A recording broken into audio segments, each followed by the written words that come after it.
Good morning, boys and girls. Thank you once more for joining us for this our final day of our virtual parade. Please get ready for our prayer, followed by the national anthem.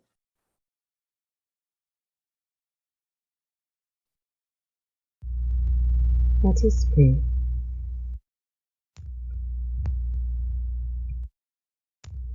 Praise be to you, Almighty God, Creator of the universe and all that is in it. We thank you, O Father, for the opportunity which you are giving to us to increase our knowledge. May your divine grace enable us to study hard and use what we learn for the good of our fellow citizens. We pray that you would free us from selfishness, lust, greed, anger, and hatred. Warm our hearts with love, fill our minds with understanding, and strengthen our wills in the face of difficulty. Help us, O Father, to make our beloved country of Trinidad and Tobago the kind of place you want it to be. A place where human dignity is respected, where equal rights are accorded to all citizens, where hard work is encouraged and rewarded, and where you, O God, reign supreme. Amen. Let us sing our national anthem.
Thank you, boys and girls. We will now say our national pledge.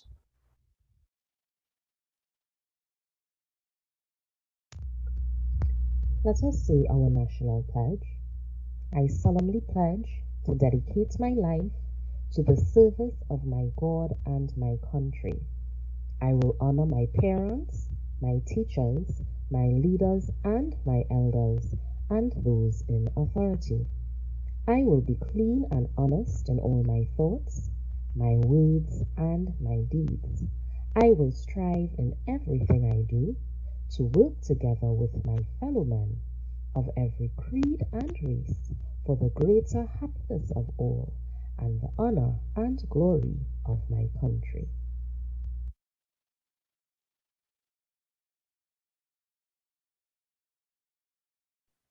Thank you very much for your wonderful singing and for saying your pledge and the prayer.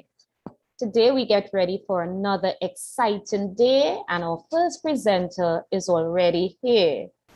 Let us join with me, guys, in welcoming Mr. Kemraj Maiden Manu of Trinidad Tower Cranes. Mr. Manu, you're welcome. Please take over. Hi, good morning. Good morning, everyone. Right, so again, my name is Mr. Madan Manu. I am with the establishment Trinidad Tower Crane Services Limited. And what I'm here this morning, I will do I will provide some details on our company, our operations, and how it will pose concerning the young people of Trinidad and Tobago. Actually, we're looking at moving across borders, so young people of the Caribbean region itself, and how your education plays a role and can assist you in joining our team. So this morning, right, I have a presentation to do, right? So you all shall see it come up on my screen shortly. We're seeing it. Great, great, great.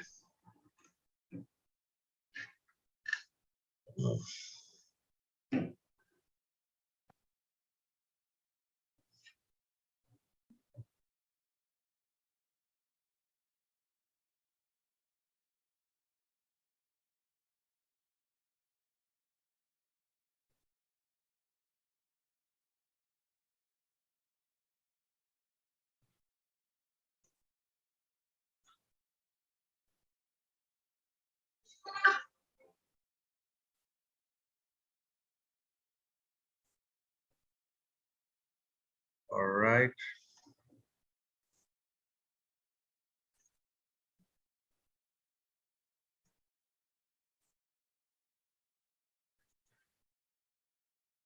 Right, good. So our company, Trinidad Dollar Crane Services Limited, right? Our actual company, our parent company, is based in Toronto, Canada, right? And we are a sister branch to the company.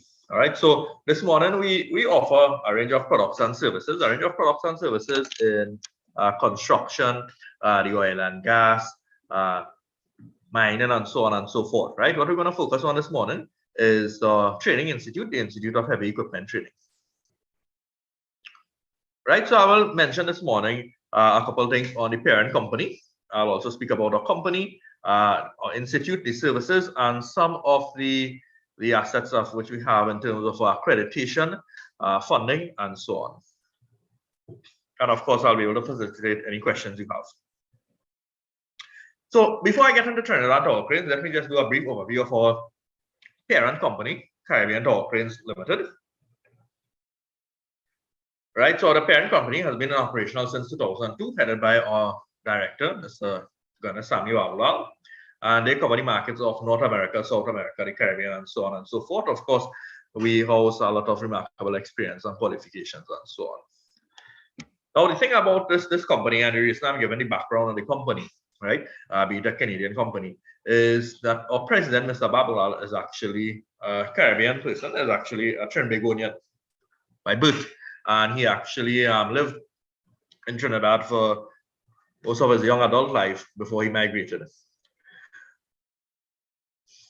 All right, so this is Mr. Babulal, right, from nothing to something. And his story is a very unique one. It actually is from nothing to something. Mr. Babulal, he is someone who, as a young man, he went into the trade of welding. He began welding. Welding was his trade, welding was his passion, and he started to build a small business for himself, right? Eventually, he was taken to do a metal pipe welding project, right, by Pipecon BV. And when he went into this project, now keep note that Mr. Babulal, his trade was a welder, and he was able to get into this project, and he works it in other places like Scott Metal, right? These are the Iron and Steel Corporation and so on. And when he went to work there, he was put onto a small a crane. They call this a neck breaker crane, right? For the innocent or the ignorant, you would know that they call it a neck breaker because the cab doesn't rotate, so you have to turn your neck. Let's say you break your neck, right? So he was given the opportunity to operate this crane, and for some reason it came naturally to him. And he liked it, and he was able to move on to some of the bigger cranes. So he got the opportunity with the small cranes. He eventually worked his way up to the bigger cranes, like the 50-ton cranes and so on. Right. So how it works in lifting, right? You work according to tonnage. So you start up with the smaller cranes, like the 3-ton, 4-ton, that sort of thing. And he's able to work his way. Hard work was able to bring him all the way up to the 200-ton crane. All right. Now, what Mr. Babulal eventually did, right, with his skill at the point in time, economies were booming. Canada was booming a lot, and Mr. Babulal took his experience and he went across to Canada. Now, when he went across to Canada, what he had to do, he had to prove himself. So they put him on tower cranes, and he started with small tower cranes that did 6-story parking garages. And with hard work, determination, he was able to reach all the way up to 60-story high building. So Mr. Babulal essentially went from no skill, no qualification, no background in craning and lifting, and he was able to get himself into a market, an international market, where he would be operating the biggest, highest capacity and most complex of the cranes to operate. And with his knowledge and experience, in 2002, he was able to open his own company, right? And he named his company after his background, Caribbean Tower Cranes. So Caribbean Tower Cranes, they provided a lot of products and services in Canada with a Caribbean background, right? Mr. Babulal, throughout his career, right, he did a lot of projects and so on, right? These are the Caribbean, this is the team, the Caribbean Tower Cranes team. What he did, he actually had a mixture of Canadian employees plus local Caribbean people. So he took a lot of operators from Trinidad and Tobago, he took a lot of operators from the Caribbean and so on to build his team. Now, what I want to mention before I go on, so all these are projects that Mr. Babulal's company did coming up, right? The reason Mr. Babulal was able to become so successful, all right, successful to the point that he was able to open his own company, right? So a Trinbagonian person, right, opening their own company in a fast-paced market, a big market such as North America and Canada, is because of his work ethic. When he started, he wasn't the greatest of operators. He faced a lot of challenges, right? A lot of challenges in terms of racism and discrimination and all that sort of thing, right? But with hard work, he was able to gain the skill, gain the experience, and he was able to move up to become one of the better, if not the best, tower crane operator in all of North America and Canada, right? And the reason he was able to reach here is because of, as I mentioned, his work ethic and his attitude towards work. Because he was learning, because he had to face all these issues, he had a hard time. He never said no to a job. He always did the job. He always gave the job 110%. A lot of how these equipment operate, sometimes they have, a lot of them will have one set of controls on your left side. So your swing would be on your left side, your hoist would be on your right hand side. And a lot of the established operators, they never wanted to operate cranes of the other manufacturer brands. So they would turn down jobs. Mr. Babulal always did the job that was required of him. He always gave 110%. Till he reached a point where he was ambidextrous. So where the operators were turning down jobs because they were unable, they were not skilled in operating a left-hand swing, right? Because they are accustomed to a right-hand swing. Because of perseverance, persistence, discipline, Mr. Babulal, as I mentioned, became ambidextrous and he was able to work both equipment. So his experience allowed him and his hard work allowed him to become one of the better, if not the best operator in the whole of North America and Canada. And because of this, he was well sought after. He was sought after tremendously to the point where he became financially respected. And he had the point where it is because he was known, he was able to know where to source parts, these sort of things, and he was able to open his own company. So Mr. Babulal really went from having nothing or being nothing to having his own company in an already established work environment. So for instance, these are some of the cranes that his company supplied, right? For airport jobs, right? So when I talk about airport jobs and these sort of things, I'm talking about these jobs are $350 million expansion jobs, right? He supplied crane for, as I mentioned, well, these are the airports, right? University. So how we have the University of Trinidad and Tobago down here, UTT. They have the University of Toronto up there, right? So we supplied cranes to do science buildings and so on and so forth. Water treatment plants.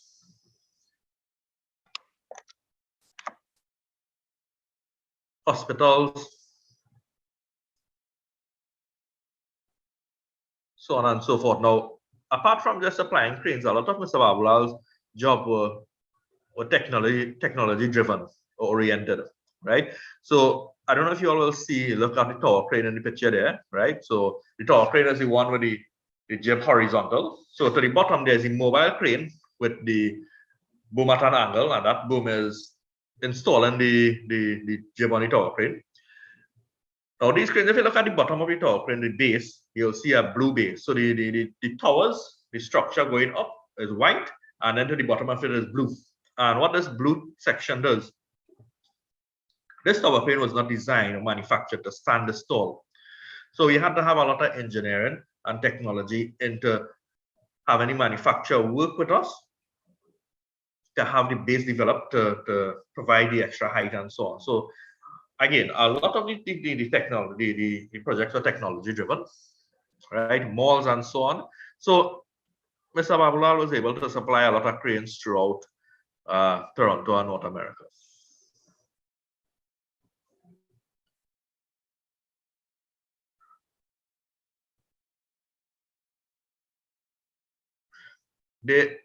Because of the expertise, right, of the company, Caribbean Tower Cranes, they even the jobs in Trinidad and Tobago. So I don't know if you all be familiar with One Woodbrook Place in Port of Spain. What happened is they had their cranes in the air, they completed the building, and then it was Carnival weekend that came up. And the mayor of Port of Spain said, I don't want to have my people in the bands, and I have this big crane with the jib over the streets because people will be afraid that it will fall, right? So there was no one in Trinidad and Tobago. There was no one in the entire Caribbean. There was no one in the South American region that could have done this job. Mr. Babulal's company was the one that was brought in from Canada to dismantle these cranes. So One Woodbrook Place, so all the cranes here were dismantled by Mr. Babulal's company. Your parking garage, you know, when you go Gulf City now, it might be easier to get a park because of the multiplex car park to the back. Our company is the company that was used to dismantle that tower crane at the back there. And so on and so forth, our projects, Hilton Hotels in Barbados and so on. Good, so that was the background of the company. Now, in Trinidad and Tobago, we are the Institute of Heavy Equipment Training, Trinidad Tower Crane Services Limited. Right? Very important, boys and girls, when you all begin to go into your secondary level of education, right? You will reach a point where it is you'll want to start to educate yourself, aligning yourself with the career you'd like to choose, and so on. There are a lot of things that you have to look out for, right? Make sure that when you get yourself into programs, tertiary education, they are what we call accredited programs. So the program has some type of accreditation, it has some type of weight, and so on to it, right? So we are accredited by the National Training Agency of Trinidad and Tobago. We offer what we call CVQ, right? And our certificate, CVQ stands for Caribbean Vocational Qualification, and they can be used throughout all the CARICOM nations. Right? We have some courses that were also GATE approved as well. All right. So, right, we spoke about this. Right. So these are sender approvals to issue CVQ training. We also approve to take someone who has experience but has no formal qualification, and we can certify them as well. So we have a lot of projects in Trinidad and Tobago, right? That require skilled personnel in terms of heavy equipment and so on. And what we provide training and certification for use of equipment, heavy equipment, cranes and heavy equipment. There's a big market for these things. Construction is booming. Construction is present. Every country, their economy, right? Construction plays a major part in their economy, right? So especially right now in the Caribbean, construction is booming as well. So there's a need for such labors. Skilled labor, apart from being skilled, right? You're also required to be certified and so on. So we do detailed training in terms of lifting equipment and earth movement. So we go from forklift. We have the boom trucks, what we call the HIAB trucks, right? So HIAB is a brand, but we call it higher because of the popularity of the type of equipment. For instance, a lot of people say instead of dishwashing liquid, they say Hamidi Squeezy, right? Because that's a popular brand that we're familiar with, right? And we go all the way up to mobile cranes, right? And with these mobile cranes, they're very interesting pieces of equipment to work. It's a very exciting career, right? It allows you to travel all over the place, right? It allows you to perform a task and be fulfilled because it's a very niche market. There are not a lot of these high capacity crane operators out there, right? You have very nice hours to work, and of course, the financial compensation is very nice as well, right? And of course, you go all the way up to your tower cranes and so on, right? Then we have the earth moving equipment, the excavators, backhoes, and so on and so forth. Now, the thing about it, the way the workplaces in Trinidad and Tobago, and in the world, and it's Trinidad and Tobago, and the Caribbean is common this way as well, is that certification and qualification plays a main stage. So back in the day, someone would have been able to jump in a piece of equipment and start a practice operating, and it would be like after some time and they build the experience, they're an operator, right? And they work as an operator, they work to get a good salary, they build a career, and they're able to be successful and do something that they enjoy doing. Now it's a bit different. It's a similar approach, but qualification and certification is very important. All right. And it's not only you go on, somebody give you a piece of chance on a piece of equipment, you start to operate and you build your experience and you're an operator from there, right? A lot of the training institutes, such as our training institute, right? We have some requirements as well, right? You have to be able to understand, read and write basic English. You also have certain calculations because these equipment now, even though that they may sound nice and interesting and so on, in terms of being able to travel, work for some nice paper, as you would say, right? Exciting jobs, very, very exciting jobs, right? The more exciting the jobs get and the more fulfilling it is, it requires a lot of skill, and it requires a lot of planning, right? And logistics. So what you have to do to go onto the bigger equipment, to go onto the more exciting jobs, you have to be able to do technical operations. You have to be able to read a load chart. You have to be able to calculate the weight of objects and so on. So our programs, we actually require you to have a good background in English, right? Because you'll be required to communicate with people all over the world, communicate with people with different dialects and so on. You'll have to be able to provide reports, maintenance reports, and so on. So your English has to be well, and your mathematics skill and background has to be good as well, to be able to do the technical stuff, to be able to read your load charts, to be able to calculate the weight of the load, to be able to do the rigging and so on. So again, as I mentioned before, where it is you're just a long time ago where you could have just get the experience on equipment, the way it's changing is not so anymore. So even if it is you all young people there, you're looking at this and you might be thinking about getting yourself aligned with something like this. It seems fun, it seems nice. It is very much so, right? I can speak from experience. But you also have to have your academic background for it as well. All right. And once you have your proper knowledge in your English, your mathematics, and so on, all right, it will be a very exciting job for those who are thinking about going along with this. So for me, just a little thing with the company here. So you can see we have our simulator chairs, right? So these are some of the simulators that we use, right? We have our rigging equipment and so on that we use for rigging, right? What I'll do,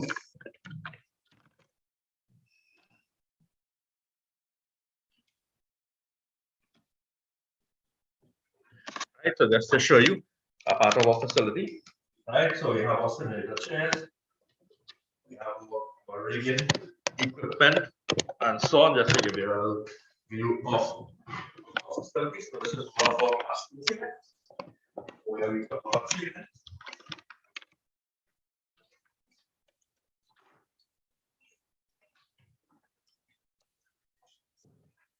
We have another classroom there.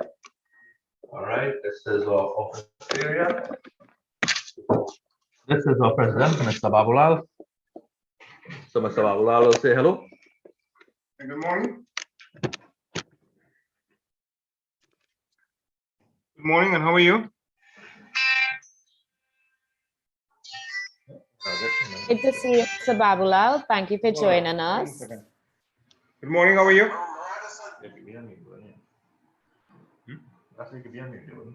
We're fine. It's good Yo. to see you. Our students will be typing so their just to give answers you a in little the view chat. of some of our and these are some of the equipment that we utilize. So if you look in the background, we have the boom trucks, we have the tower cranes, all the sections for the tower cranes. So all the pictures that I would have shown you, all with the cranes and the so these are the sections at the bottom. Yeah, these are the sections, the gym.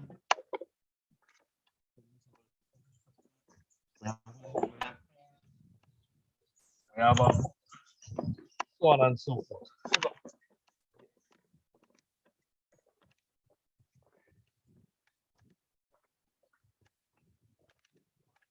All right, so with this aspect, and again the office.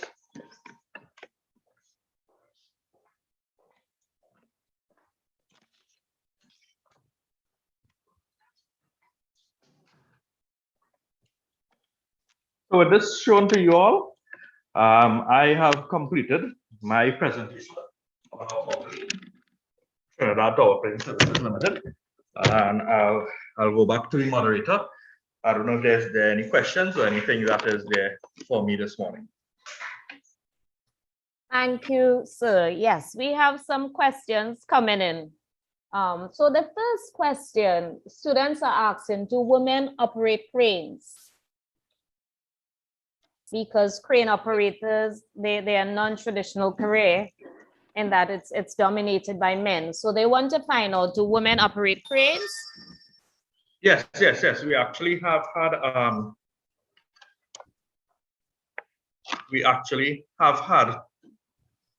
a number of female trainees that that came to our program. They started off with the basic because they had no prior experience. Speaking about we had ladies coming from the government sector of work. We had some clerks. We had some work in cosmetology, Pennywise, that sort of thing. So we had ladies come from different fields, right? Because they didn't have much of the experience, they started off with the basic. They started off with the forklift and boom truck operation, and we actually had some went onto the crane.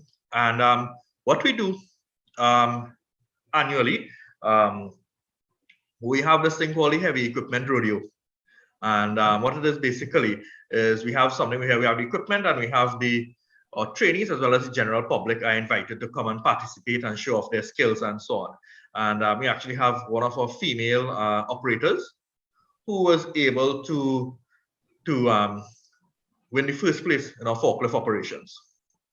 Okay, and where do you normally have this rodeo? Where does it take place? The rodeo? Yes. All right, this takes place at our facility, right? Which is located in Pinal, 9C Diggity Trace, Pinal. Okay, great. How long have you been a crane operator? Or is that your position? Have I been a crane operator? Yes. I have been an operator for the last couple of years. All right, and what propelled you to get into that field? How did you get into the field? Actually, my background is totally different. I studied engineering at university, and I got the opportunity to come and work here through there's something called the World of Work program at UE. And I was able to get the opportunity to get linked up to the company. And then I came into the company, and now I started to do like the electrical background for the cranes and so on, till I actually went into the operationals, and I actually lecture now or instruct, teach about crane operations and these sort of things. Also, that's your position. That's your current position at Trinidad Tower Crane. Yes. All right. Yes. So you're one of the lecturers. Yes, I hung up my operations jacket. I'm more into sharing the experience. Okay. Students are asking, has anyone ever been hurt on the job? Since I have been with the establishment, I have not been aware of anyone that was hurt. We do have some personnel who receive certain minor injuries, like in terms of like some cuts and that sort of thing, cuts, scratches, scrapes, that sort of thing. But as you go along our presentation, you'll see that what we do, we try to delegate everything and tie back everything to OSHA and that sort of thing. Now, I mean, it sounds nice and exciting and so on, but it's a very high risk.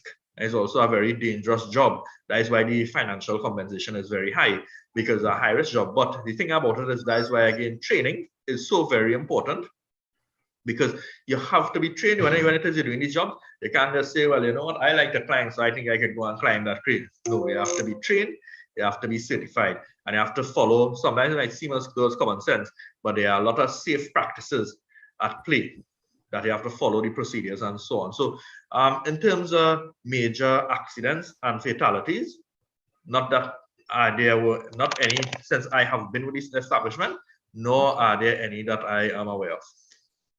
Okay, great. One student is asking, how many languages do you speak? Well, I speak English, of course, and I fluent. Well, not extremely fluent, but to some extent in Spanish. Okay, excellent. And how old do you have to be to start training at Tower Crane? Right. So we begin our training at the age of 17. 17 years old. Yes. Thank you. Can you reiterate for me, sir, the subjects that at primary school level students should be focusing on now if they want to get into your field? Because I heard you mention earlier, you spoke about math and English. Could you go over them for me, please? Yes, great. Now, what I would mention is that at this stage, at the primary school level, all of your subjects are very, very important, right? Excellent. Even if you want to be streamlined and focus on one area, right, it's always good to have a backup, because things do change and markets do change. All right. Yes. With us, a big part of us, when you get into the bigger equipment, like I mentioned, the more exciting part, there are a lot of reports and so on to generate. So you have to be able to use your proper English and so on, right?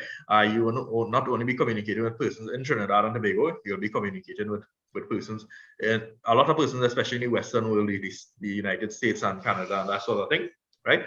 So English and your English skills are very important, because sometimes one word can make a big difference, all right? And mathematics is something you need to focus on. Mathematics, as I say, is universal, right? Again, is required for almost all the fields that I am aware of, but you should have a good background in mathematics, such that you can do conversions of units, a radial chart. We have some calculations and so on. So if it is you want to get into this field, again, as I mentioned, all your subjects at this point is important, right? But to get into the field and to go on to the bigger equipment, the higher capacities, the more quote unquote more exciting jobs, as we say, mathematics is you should have a good background in mathematics as well. Thank you so much for sharing, boys and girls. So you must be able to read, you have to love English, you have to love your math. He also said earlier that you would be interacting with people, so I guess you would need social studies. So as a matter of fact, you need all your subjects at the primary school level. All right, and remember, most times when you ask students, why do you think education is important? They often say to get a good job. And so this career fair is showing us students that in every area, every field, you need to be able to read, to write, and as I said before, all your subjects are important. Before you leave, sir, could you tell us what's the tallest crane you guys have? Could you repeat that, please? What's the highest crane you all may have? What is the highest crane? Someone asked the question. The highest crane. The highest cranes we have, well, currently right now in Port of Spain, right, with the Port of Spain General Hospital, we actually, that is not our cranes, but we actually erected the cranes, and we have operators on the crane. One goes as high as 180 feet. But we also had cranes that had shown before, where we had to have the base design and that sort of thing. These go all the way up to like 600 feet and so on. Okay, then. So I thank you very much for sharing with us today, sir. And it has been a pleasure Yep. Students seem very interested in your program. I thank you for the virtual tour. We really appreciated that. So it lends some excitement to the presentation. Nice. Thank you, and we hope you will join us again when we have another career fair. Enjoy the You're rest of welcome. the day. And thank you for giving me Thank the you. opportunity as well. I'm looking forward. You're welcome. You're welcome. Yes. Thank you. You can go backstage. Yes. So thanks, students. That was our first presenter from Tower Crane. You can stretch, take a deep breath. Get a sip of water because we're moving quickly and we're moving into our next presenter for this morning. Her name is Miss Melanie Tuip from Community Mediation. Please welcome Miss Tuip. Miss Tuip, are you there? Hi, good morning. Yes, I am Morning. from Thank you Community for joining Mediation. us. Hi, but we have two presenters this morning. I'm the second presenter, but first we have Miss Olivia Smith-Shaw from Community Mediation as well, and she would start off our presentation for this morning. Thank you. Welcome, Miss Shaw.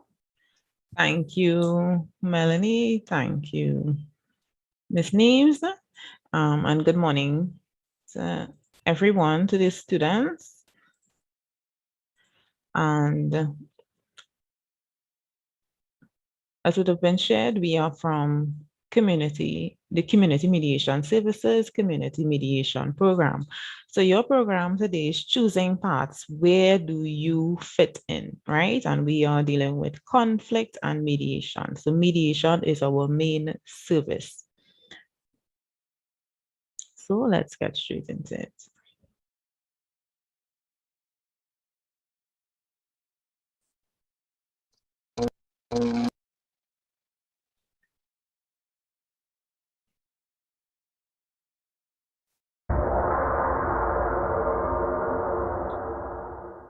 Yeah, lol, boy, let me get two slide there. Give me pepper. Yeah, how much for you? How much for you? Yeah, I'll take 5. Lal boy, hurry up now, boy. 5. The car waiting for me. Yeah, I see 2 with milk. Please, no pushing, please. Wait up. I see boy, what boy? There's only milk I get. I see boy, like having some trouble there, boy. But why am I in your business, boy, lol, boy? Well, the boy like commerce, eh? but I just saying, I find you moving a little slow today, Jed. Like you want double, sir. But keep your doubles, boy. As if I won you a stale barra. But just so, boy. In front of my customers, I see, boy. My bar make this morning, boy, fresh, boy. The only thing more sour than you right now is your own guava syrup, boy. No, I make this syrup this morning, my boy. Watch me, lol, watch me again, me vex, eh? Cool yourself, eh? Cool yourself. Like you want snook, you know? No, you don't get me vex. Well, do something, nah? Mommy, you're playing this wrongs, boy. I just want to make fresh bar every morning when you sleeping, boy. No, don't ever this my syrup, boy. I pick fresh guava to make that, boy. So don't play with me. What me here, what me? Oh, God, fight. Food. Like you looking vex, boy.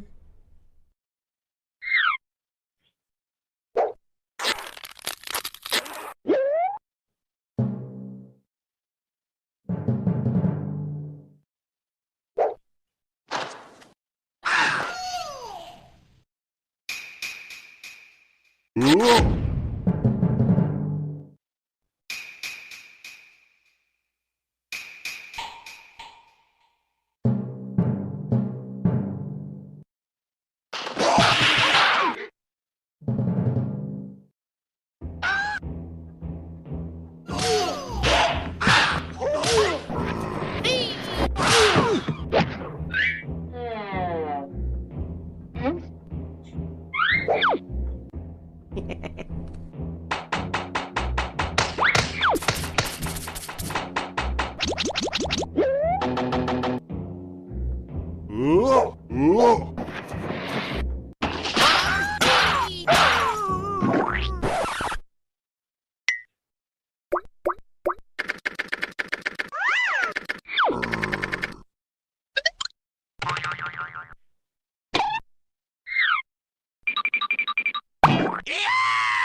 All right. I see, boy. Let me done now, boy. You know I like your snow cone, boy. Lal boy, me too boy. So you know I love your doubles, but you're my partner dread. Let me done the fighting now. Yeah, bless. Bless, father. Yeah, bless up.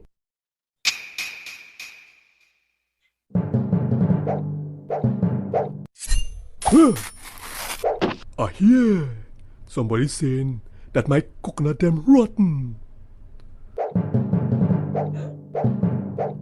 Whoa!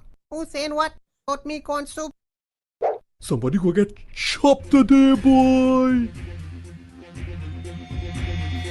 All right, so we would have seen, well, first, I hope that you all enjoyed that video as much as I usually do, right? We would have seen a fight between the doubles vendor and the snow cone vendor.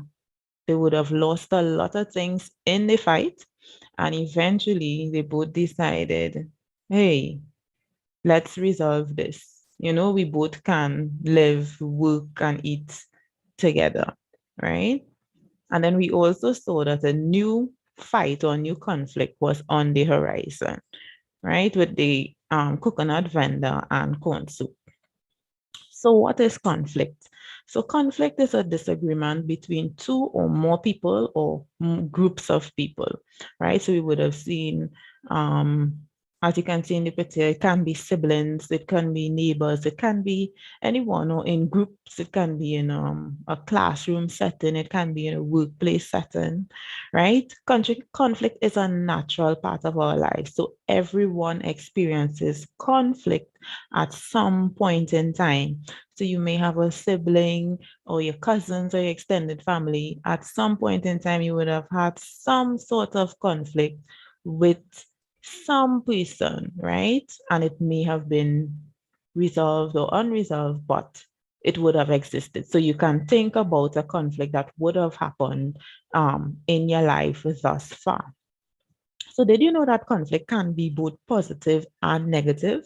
So how you manage or how you handle conflict can be positive, it can be negative, or it can be avoided completely. So some persons do not like to deal with conflict at all, so they will ignore it or they will act like it does not exist, right? So the problem remains there, but they move away from it. But I know for some persons, did you ever think that conflict can be handled in a positive and negative way?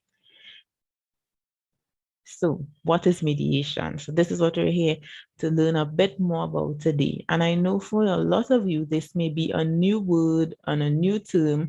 And I'm really glad that you all have the opportunity to learn about this at a really young age and stage. So mediation presents an opportunity where two or more persons who are in a conflict can come together, where you have the opportunity to have a discussion or a conversation which is facilitated by a neutral person. So that is somebody who has no stake in the outcome of the process. So that is, so for example, the female in the middle, so she would not be related to either persons on the end. She would, so if something happens, she is not directly involved. So this person has no stake in the matter, right? So what this person's role is to assist the parties who are in conflict to resolve that situation of conflict. So there are different types of mediators, and I know you're seeing a lot of words, so let me help to, make it a bit more simple for you. So there's civil. Some of you may have heard the word civil before in different areas. So in civil mediation, this involves all matters where persons are not related, right? So for example, if someone is owing you money, there may be you may have heard of a conflict with a neighbor in terms of persons fighting for land or boundary. So all these matters can be civil. Family matters. So this is where persons are related by blood, marriage, adoption, right? And where there may be a dispute involving, for example, parents who are separated sharing time with the children, parents making financial contributions towards children, and we may have heard of family of land being a big issue. And I know, yes, you are young, but sometimes you would hear, older relatives talking about, land, right?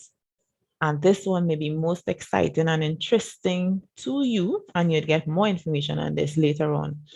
Peer mediation. This is students helping other students to resolve conflict. And some of the matters that can be mediated in peer mediation is taxing, stealing, and bullying at schools. We have community mediation, so which is where we are from, and this is what we do, right? So this is a large area of mediation in which we work with all of the above types of mediation. So we practice civil mediation, family mediation, and we train students in peer mediation, right? So we do these things and we deliver workshops and seminars to different agencies and stakeholders. For example, like what we are doing now. So we share information with churches, with schools, and with the business community free of charge, right? So that's why I have the picture at the bottom, because the community includes everybody. So what is the role of a mediator in general? So the role of the mediator is to remain neutral. So there's no picking of sides. So you see the person in green, you remain at the center, you allow, and also it's important to allow parties to feel equally heard, right? Another role of the mediator is to guide and to facilitate the discussion so that persons hear what the other person would have had to say in terms of what would have led them to that conflict or that dispute. So now I'll hand you over to my colleague who will take us into part 2, Ms. Stewart.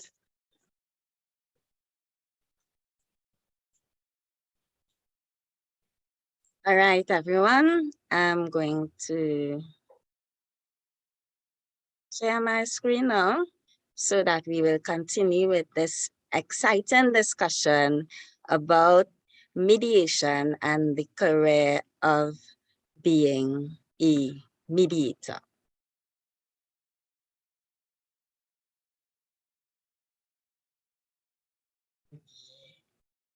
Right. So the mediator has a role within the community mediation division, right? And as we would have just heard, that role is to facilitate the conversation or the discussion that persons who are in dispute are going to have when they come to the center, right? The mediation center. So a mediator is supposed to have certain qualities, right? You're supposed to carry yourself about in a certain way so that you would be able to effectively help parties or persons in conflict resolve their dispute. Right? So you must have common sense, right? So you must be able to sit and listen and help parties to reason out their issues. And of course, we know that will require common sense, which is a basic understanding. You also are supposed to have some good listening skills. We have what we call active listening in the process of mediation, right? So you have to be able to sit and listen to persons when they are in conflict, pay attention to their body language, be able to pick up what they are not saying, right? So when people in conflict, they might not be able to say everything that they want to say, right? But you as a mediator, you need to have that skill, good listening skills, so that you could pick up both what is said and what is not said. Diplomacy. While it may sound as a big word, it simply means that you should be able to carry yourself as a professional, remaining neutral, as was mentioned before, so not taking sides with any of the parties in the conflict, but keeping a straight and firm head, right, as it relates to helping the parties resolve their conflict. you also should be able to keep an accurate record. So anything that is happening during the session, you are supposed to maintain a record of all the details so that you would help the parties at the end of their discussions come up with their own solution. So you would be the one who would be typing up an agreement for them if it is they reach an agreement at the end of the mediation. Of course, you need to have a little bit of humor because you know in conflict people might be fighting and the room might just be tense, right? So you have to be able to put a bit of light humor in there, you know, to ensure that the whole session does not turn old mass, right? And people end up fighting in the room. So you have to be able to have a little bit of humor, a little sense of humor that you could share and make tense situations very light. Now, when we talk about even-handedness, you are supposed to be able to maintain that balance throughout the session. So you can't be taking sides with anybody. You just have to ensure that everybody gets the same amount of talking time. Everybody is able to express themselves as they would like to. And you also, in having even-handedness, want to ensure that you maintain the balance of power between the parties. Because, you know, when you have a fight, somebody might be stronger than the other party, right? So you have to be that person who is able to maintain balance between the parties. And definitely infinite patience. Infinite meaning never-ending patience, because sometimes you can end up being in a mediation session for 5-6 hours, right? And the parties are there trying to work out their dispute. And you might be hungry, you might be tired.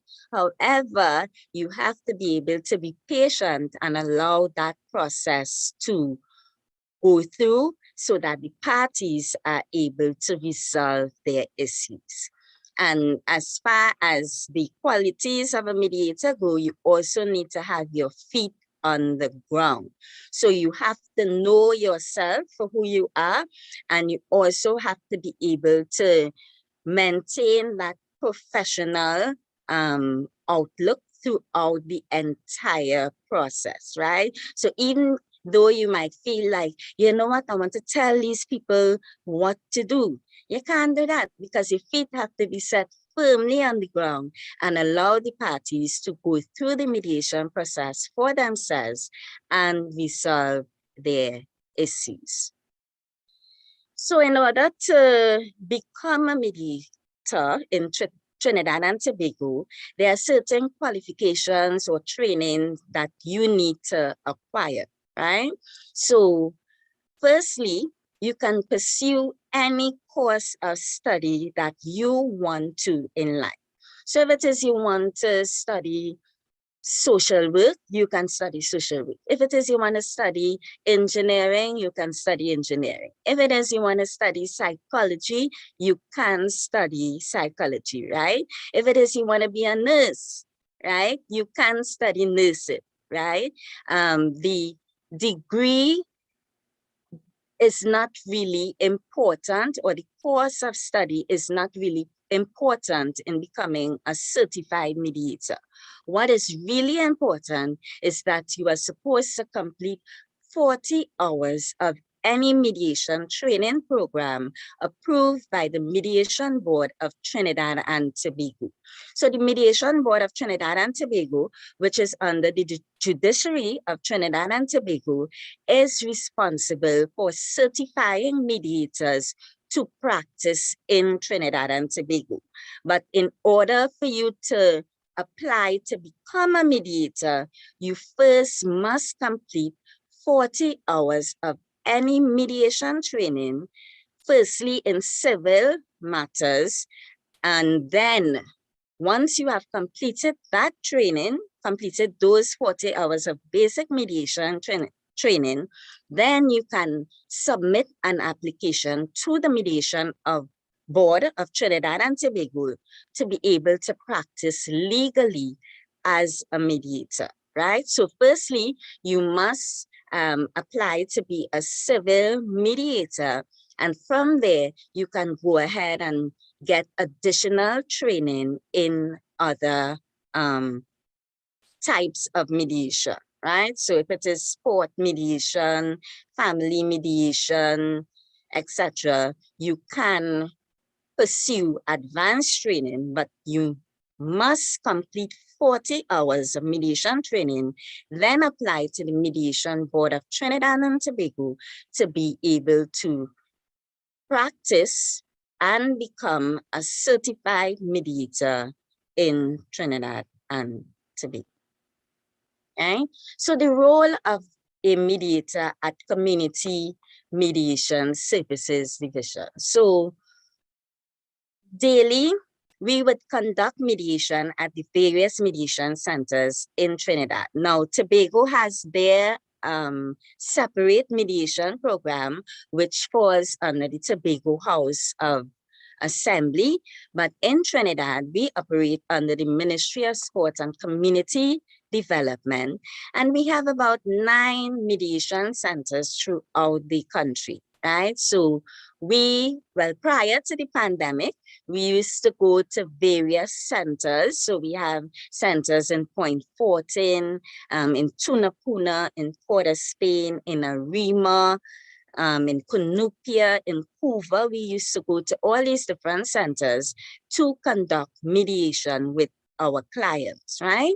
Now, because of the pandemic, those mediations would happen virtually, and we would use Zoom to have mediations with the clients. So they would be in their own locations, we would be in our locations, and we are able to help them resolve their conflict in a virtual setting, right? Another thing that we do as mediators of Community Mediation Services Division, we would facilitate workshops and presentations for the division. So just what we are doing here now, facilitating and telling you all about mediation or being a mediator as a career path, those are the types of outreaches and activities that we do to enlighten people about mediation, right? We also have to constantly develop our skills like a good workman, because of course you could get that 40 hours of basic training. However, if you don't continue to build on your skills, then what will happen, right? You might lose those skills that you have. So we always have to continue researching and reading and building up our skills and the information that we have about mediation. A mediator at Community Mediation Services Division also has to be able to balance their personal and work life. Now, remember I told you all that sometimes a mediation can go for hours and hours, right?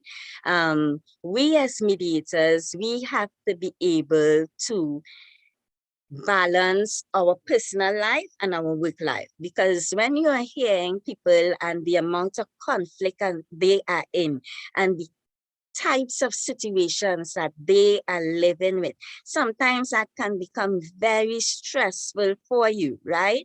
But the important thing, what we always have to remember, is to maintain that balance. So even though we might have cases that are very difficult to deal with, we are not supposed to take those cases home with us, right? So when we deal with them in the office or in a virtual mediation, we are supposed to leave those things right there and not go all into the night and the next day thinking about the various issues that were presented to us by the clients. So mediation really is a wonderful field that anybody could consider being a part of, right? And the interesting thing about mediation is that mediation is a life skill. So even though you do the basic 40 hours of training and you become a certified mediator, you don't necessarily have to become a mediator as a career, but being a mediator is a life skill that everybody should have, because you are able to assist persons anywhere you go to resolve conflict, right? So even if you don't pursue it as a career path, being a mediator and practicing mediation is a life skill that anybody can have, right? And you don't even have to wait until you are in your 30s and 40s and 50s to decide, I want to become a mediator. You can be a mediator even now. And we offer that at the Community Mediation Services Division through the peer mediation program. So what we do is we go into schools and we teach students to resolve conflicts amongst themselves, right? So it's students helping students become resolve their conflicts. So that is the peer mediation program. So we come into the schools, we train children to become peer mediators. So when there is conflict within the school, instead of the principal always having to resolve those conflicts, instead of the teachers always having to resolve those conflicts for you, we train you, the students, to resolve conflicts amongst your peers within the school setting, right? So if it is any school is interested in being a part of that program, all you have to do is reach out to your principal, reach out to your guidance officer, reach out to the school social worker, and ask them to make contact with the Community Mediation Services Division, because you would want the peer mediation program in your school. We also offer training for students and children in conflict management, anger management, effective communication, because all these are skills that you need to have to help you to resolve conflict and also to help others to resolve conflict, right? So as I said, mediation is a life skill. So now you're not too young to get involved, right? So you can become a peer mediator even now, and this can help you develop so that when you become old and you decide, you know what, I want to practice legally as a mediator in Trinidad and Tobago, then you would be able to do that as well, right? So I do want to thank you for your attention. And at this time, if we have any questions that we can answer to give you any more information about the career path of a mediator, feel free to ask. Thank you very much, Ms. Tuet. Could you tell us how long have you been a mediator? Okay, I have been practicing as a mediator since about 2013, but I would have been certified prior to that. And I have certification in both civil and family mediation. Great. And what would have led to a career in mediation? What would have Okay, so I wasn't exactly sure what I wanted to do with my life. And I had completed my undergraduate degree. And then I decided, what am I going to do next, right? So I was going through the booklet from UE for postgraduate programs, and I came across the mediation program, a postgraduate diploma in mediation studies. And I was like, why not? Let me try this. And I went in, I did the study, then I also applied to work as an OJT at the Community Mediation Services Division. I got through, and then here I am, a mediator. Excellent. Someone is asking from the chat, now that school is virtual, how does peer mediation work in school? Okay, so we are currently working on the program to bring it into the school system, but most likely it would be virtual, and the students would have the opportunity to learn the skill and then at some point practice it amongst their peers, right? But of course, that would have to happen when we actually return into the school system. Okay, someone is asking, is mediation service offered at the South office, and can you give the exact location? Okay, Ms. Stewart, I'll help you with this one. So yes, we have a center at Point Fortin, which is the Southwest Main Center. It's upstairs, the licensing facility, right? So right now we're doing everything virtually, right? And of course by appointment. So we have our general PBX number 225-4267, right? So you can contact that number. That's the Port of Spain head office number. The Point Fortin number is, but persons are still working virtually. Ms. Stewart, I don't know if you have a number for Point Fortin, but if you contact the head office number, you will have the opportunity to be connected to someone from the South office. Right. Okay, so a mediation session on average, we tell persons to prepare for 3 hours, right? But it's also the parties process. As Mr. Stewart would have mentioned, the role of the role of the mediator is to guide and facilitate the discussion. It's about empowering persons to make decisions that's in their best interest, because we grew up in a society where we're accustomed to a judge or a lawyer making a decision for us and we work with that, or someone telling you what to do. However, what we have found is that when persons can sit and come up with a decision that works in the best interest for the both of them in that particular situation, they are more committed and more likely to stick to that or maintain that agreement. Okay, do mediation cases, do they often produce a good result, or is it that sometimes if mediation doesn't help, then the parties have to go, well, I guess to court to settle? Have you ever had things like that? Well, yes. So we continue to monitor our statistics, and we have had a lot of success in our cases that are presented.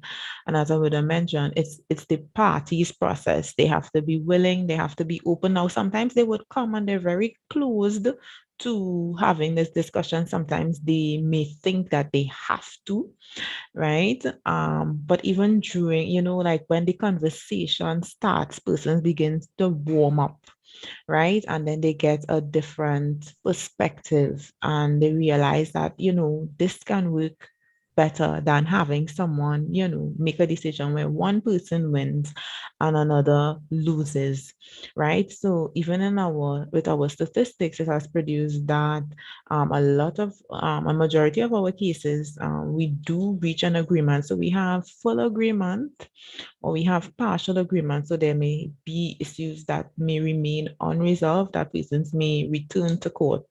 However, we do have cases that we do not reach an agreement, the parties do not reach an agreement, and they return to court for a magistrate or a judge to make a decision on their matter. Did you see that last question? Someone was asking, have there been has there been any instance where someone would have asked your opinion, and how would you have responded to that? I guess in case of mediation. Right. So yes, the persons there's this opportunity that we use to try and guide the discussion that is called the caucusing, which is where we would meet persons individually on a one-on-one, right? And sometimes in that conversation, persons can get so comfortable and be like, so what do you think? What's your opinion? However, as Ms. Stewart would have said, our role as mediators is not to tell persons what to do at any point in time, right? And I think that's something that you need to remind yourselves, even in terms of the role of the mediator, to remain neutral. So yes, it would have happened, and what I would have done is to refocus the conversation back to what do you all want? What do you want? You know, and to explain as well my role in terms of my role is not to determine or tell parties what to do in these matters. Ms. Okay, Stewart, I don't know if you want to add anything, no? someone just asked, go ahead, Ms. Stewart. Well, I went back a little bit. Somebody asked to be reminded of the qualifications. So you can pursue any course of study. But what is most important, you need to have the 40 hours of pursue the 40 hours of training in any basic mediation training course. And then when you have completed those 40 hours of training, then you can apply to the Mediation Board of Trinidad and Tobago to be certified. Another question there, do you find your job to be fulfilling? Well, for me, yes, it is fulfilling, because when you have that opportunity to sit with persons who are in conflict, and then at the end of your mediation session with them, you see that they would have settled their matter, they would have reached an agreement, they would have come to common understanding, relationships might even have been reignited, right? I find that to be very fulfilling. On the other side of that, yes, you would have some sessions which can be quite challenging. But because of confidentiality, we are not able to share any details about challenging situations that we might encounter in mediation. But when there are challenges, you as a mediator, you still have to try as best as possible to help the parties to resolve the conflict. Now, you can't make them resolve their conflict, right? But you have to be able to use all the skills that are available to you and do your part in assisting them in resolving their conflict without telling them what to do. And that can be very difficult, because sometimes you might say, oh my gosh, it's very simple. You can do X, Y, Z, A, B, C and settle this matter. However, you're not able to do that, right? It really has to be the parties who want to resolve the issues for themselves. And that is why it is so important as well for you to be able to separate yourself, remain neutral in whatever conflict that they are having, right? And I would allow Ms. Smith-Shaw to share some self-care practices that she Okay. probably engages in. All right. So in answering if the job is fulfilling, yes. As we would have been having a discussion recently, I am living my dream. This is you know, sometimes you're growing up and you're like, I want to be this, I want to be that, I want to do this. So yes, this is what I want to do, and I'm very excited about what I do. And yes, it can be exhausting, but it is very fulfilling, and it's a blessing to be living my dream, right? Someone asked if you have to be, in terms of the self-care tips, Ms. Stewart would have mentioned. So one of my things a lot was going to the cinema. That was one of my things. So now it's a lot of home. For now, a lot of home care, so reading, some games to relax and de-stress. I'm into gardening, planting a lot, so that helps. So find something that you love and you enjoy to help you to de-stress, right? So even after you would have been at school or had a long day, especially if you had a long day virtually, you try not to do something that would keep your eyes working all the time, right? Someone And asked. just to jump in here for a little bit, and even a part of self-care when it comes to doing mediation, you need to be able to debrief the session when you are finished, right? So reflect on what you did well, reflect on what you could improve on, reflect on what you could do differently the next time. And when you do that, you also find that you're able to leave the session where it is once you have completed it, right? So when you reflect on what you did, in that way, you kind of wrap up the session. So, okay, I finished this, I completed this, I reflected on it, I know what I will do next time, and you can move on from there. And for me, I think that's also an important part of self-care. All Someone right. asked earlier, have you ever encountered a violent client? I saw that in the chat. Did you hear that, Ms. Smith? Yes, I heard. Okay, so we do have security. Okay, so when we were in the physical space, we always had security who would monitor, walk around to ensure that that in case of any emergency, we are easily able to access security. We would also have facilities in place in the office and under the desk so that we can access those emergency services. But in terms of if someone would have lashed out physically or tried to hit someone across the desk, no. But in terms of their language, becoming a bit more, stronger, yes. And at that point, I would have given them the opportunity to take a break and to, gather themselves again so that we can continue the session, because one of the things or one of the most important tenets of conducting a mediation session is that violence and physical hitting and that sort of thing is not facilitated. So we always encourage persons to be aware of the language that they use, even in terms of threats. And so if those things are made, we would have to stop this session. So it's very important for us to look at the language they use, not only in terms of their physical, what they do physically, but the language that they use, which can lead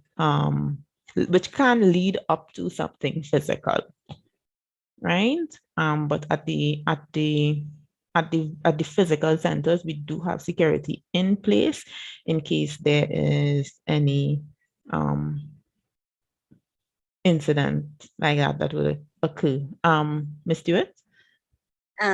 The mediator's role, they also are responsible for managing the process, right? So as the manager of the process, they are the ones who ensure that the parties don't get out of hand. Yes, in conflict, you will have high emotions, you will have tense situations, but the mediator is responsible for managing the process. And also, what we usually do, we set ground rules or guidelines for the behavior at the beginning of the session, right? So we would say things like one person speaking at a time, use respectful language and behavior, right? Listen to the other person when they're speaking. So when you set the table that way, or you set the ground rules at the beginning of the session, most times you will find clients would abide by them, because as things get heated, as you go along, you can always remind them of what they agreed to at the beginning of the session. Thank you very much. Is there one more question in that chat that someone wants to take? I saw someone ask if persons has to be vaccinated to access the service, right? So at this time, all our services are fully virtual. So whether you're vaccinated or unvaccinated, you'd be able to access the facility virtually. right? And well, the last two very quickly, are there any other agencies a mediator can work? Yes, you can practice mediation at the family courts in Trinidad and Tobago, or you can also practice mediation privately. So you can set up your own mediation practice as well to deal with mediation cases. And remember, we mentioned before that it is a life skill, right? So you would be able to practice it anywhere you go. So if, for example, you're a human resource manager or officer, you will have conflict in the workplace. You would be able to use your skills as a mediator to help resolve conflict within the workplace. And no, there is no easy approach or method in mediation, right? There's no script that we could go by. We just have to be present in the session and go with it as it goes, because you're dealing with different people, different personalities, different cultures, different backgrounds, different religions, races. So anything could happen in a session, right? But you always have to be prepared to fulfill your role and duty as a mediator or as a professional. Yes, of course, we are human. You could doubt yourself in a session. However, you have to keep on the mediator face throughout the entire session, right? So you have to remain a professional, conduct yourself professionally. And that is how you also build your skill as you go along. There's no script, no script, no script. You have to take it as it comes and go with the flow or the process. Right, Ms. Mitchell? Yes, I agree. That we're human and you will you will have doubt at some point in time. However, that's not something that you would let the client become aware of. And just as we would give the clients a break if they need to gather themselves, or if they just need to, eat something or anything like that, we can also, if we're not, too sure about something or may not be feeling at the best, take a break, gather our thoughts and return, to continue the process with that, a bit more, confident, about where the process is going. Yeah. Any disadvantages of being a mediator? Have you ever lost control or your temper in a situation? Ms. Smith and Ms. Stewart, that question will be our last question. Okay. The last one that was asked there, yeah, that would be the last question we would take for this morning. So you go ahead, answer it. All right. Okay, so in terms of losing control, no, I have not.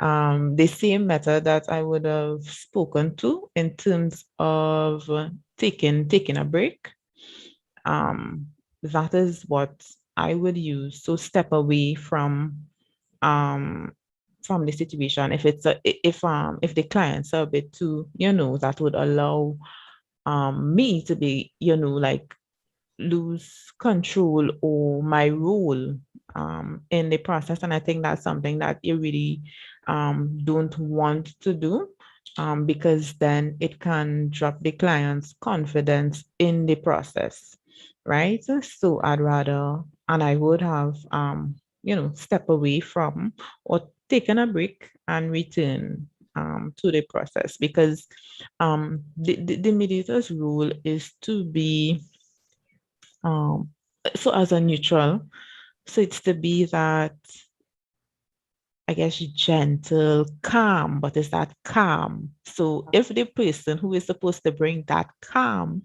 is losing control, I think the whole process is not going to work, right? So that's my, that's how I deal with it, yeah. So I want to thank you, Ms. Melanie Tuet and Ms. Smith-Shaw, for your comprehensive presentation this morning. I want to thank you as well for answering the questions. and for putting it in such a language that our students are able to understand. I thank you sincerely, and I do hope to see you again for our next career fair. Thank you and enjoy the rest of your day. You're You're welcome. welcome. Thank you. You're welcome too.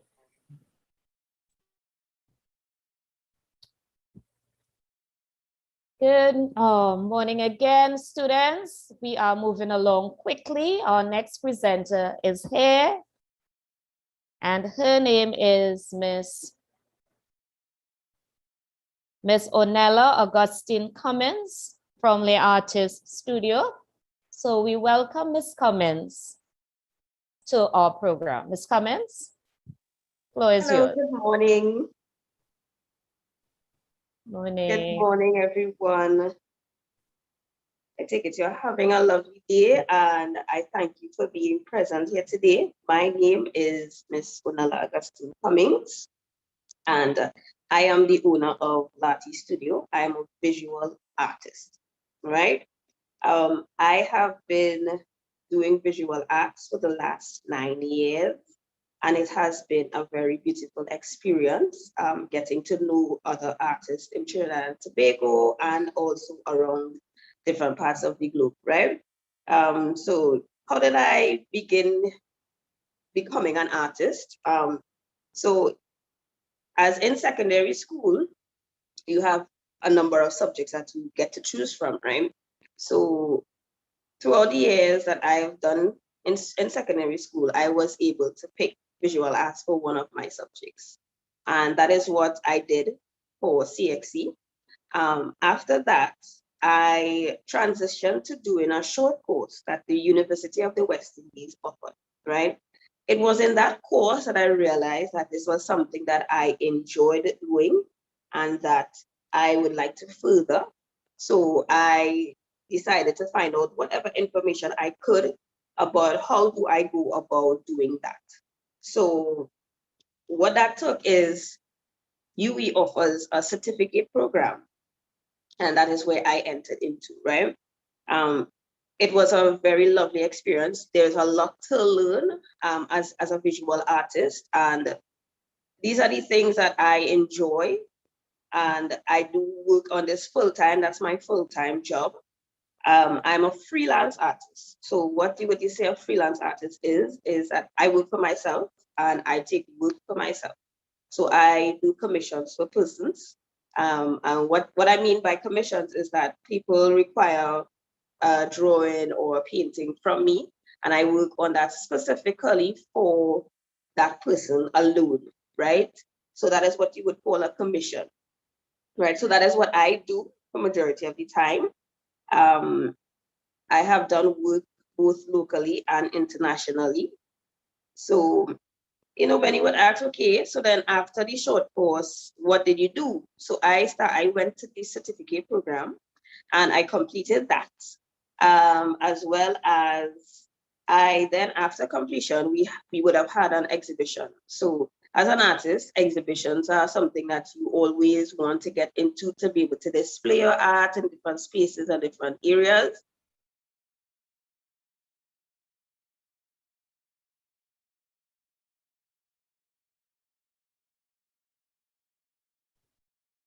Ornella, you're frozen.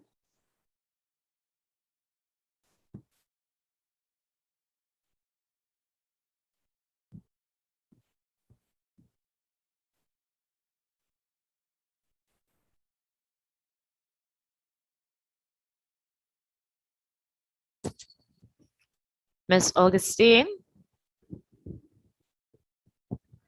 So we seem to have lost Miss Augustine for a little while.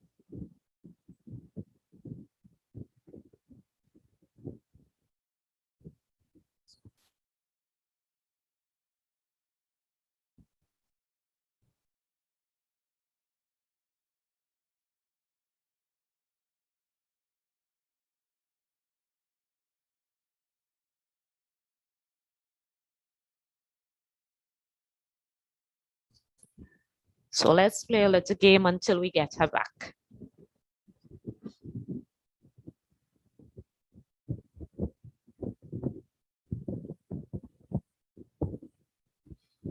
Okay, guys, you can type your answers in the chat. We're going to play career fair with Scrabble, a career with Scrabble.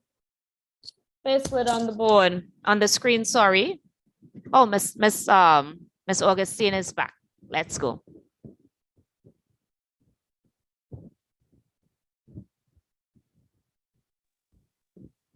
Go ahead, right. Miss Augustine. Hi, okay. I'm not too sure what went on there.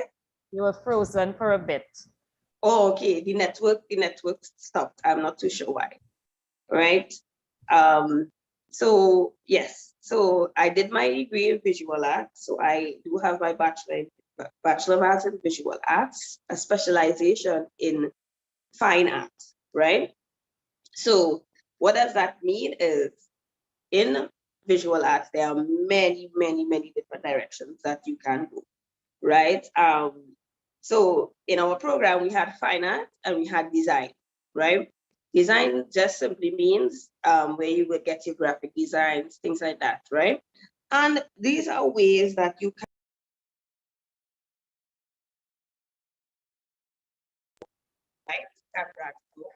different aspects of art. There are many different aspects. So as an artist, I have been fortunate to be able to produce backdrops for plays and as well as create props for plays as well. Those are some of the things, even working with different crews in order to organize outfits and things like that and collaborate with them in terms of what looks the best and what can help them achieve the look that they are going for, right? So, one may ask what kind of careers that they have that you will have in visual arts as being a visual artist, right? So one career that you can be is a teacher. So the best way to be able to continue this is to be able to teach others the knowledge that you have and that you know. So an art teacher is also one, right? You can become an art teacher as a visual artist. You can be able to pass on the knowledge that you have to many, many, many generations. And it's good to have that longevity creating throughout the years, right? You can also become a graphic designer. So if you don't know what a graphic designer means or an illustrator, they assemble images along with typography, which means letterings and stuff like that, for the development of flyers, banners, book covers, t-shirt apparel, sneakers, you name it. They do these things, they do design. So if you notice, even simple things like the packs of snacks that we have in Trinidad and Tobago, right? Somebody sat there and designed the information or the icons on it. So all these little pretty designs that you'll see on the Bigfoot packs and things like that, a graphic designer or illustrator sat down and they had to design that and come up with colors that work best with each other, as well as wording. That is an area that you can get into. Another area that you can get into as an artist is an animator, right? An animator creates multiple images called frames. And when you put it together, they create motion, right? So if you look at all your cartoons, at one point they were drawings, right? They were drawings that were created in frames. And when they put together, they created movement. An artist had to do that, right? In order for it to be able to now be on your screen watching it visually, right? So that's one area you can get into, animation.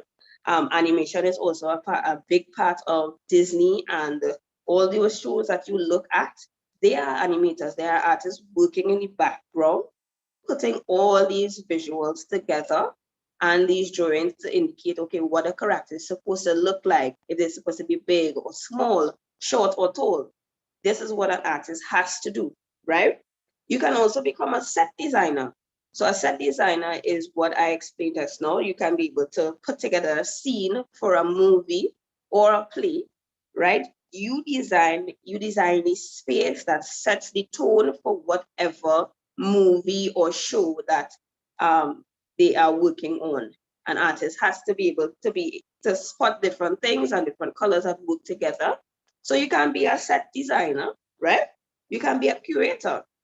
So what a curator does is that they create fixtures and display stands for events such as exhibitions, business conferences, libraries, and art collections, right?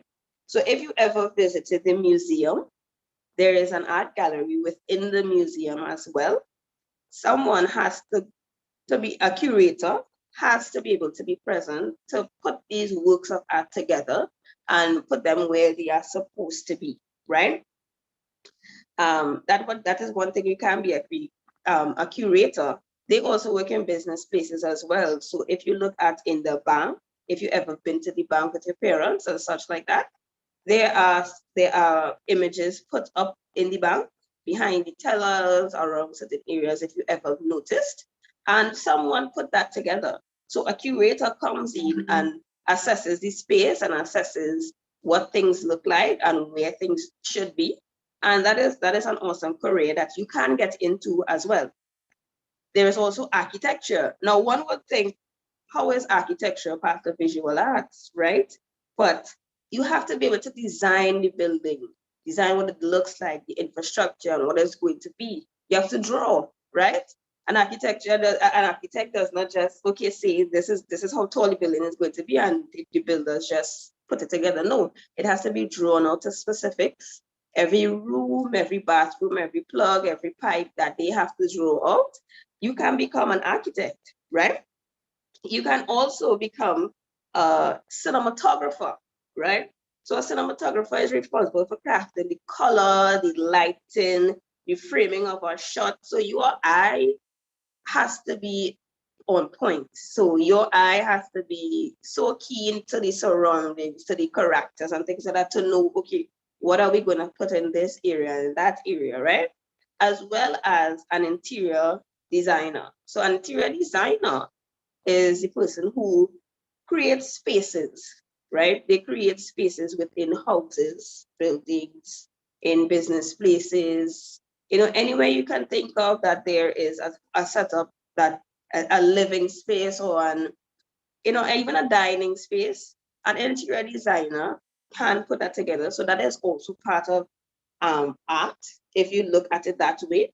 So these are some of the things that you can get into, right? Even people who do crafts are part of visual arts per se, right? So for example, for me, every Christmas I put together and I do customized ornaments.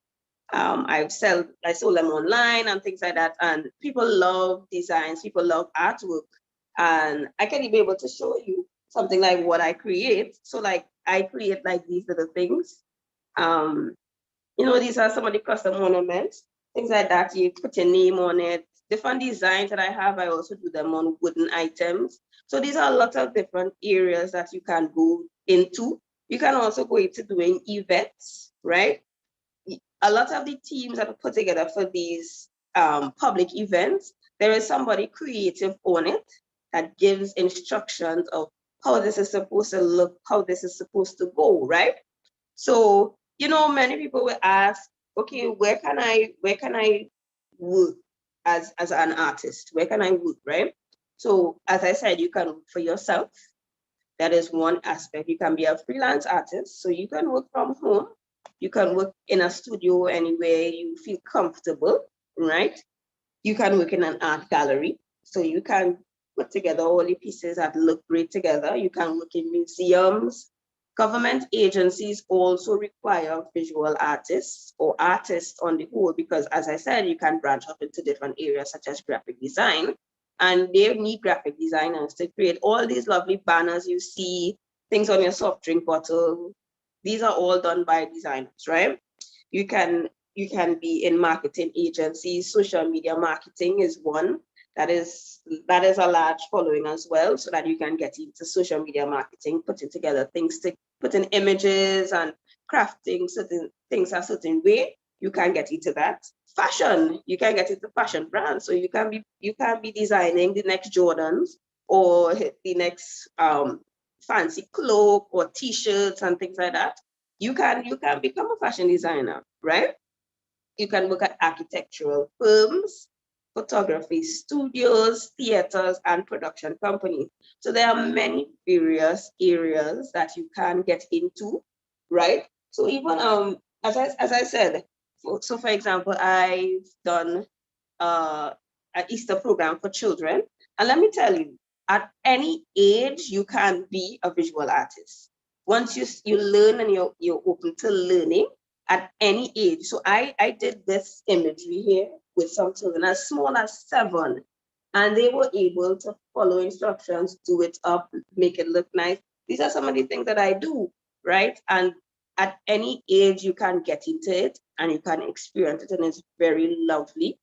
And it doesn't stop. Creativity does not stop, and you can be able to take this on forever and ever with you, and you teach the generation to come after that, right? So that is some of the things that are great about being a visual artist, and some of the careers you can get into as well.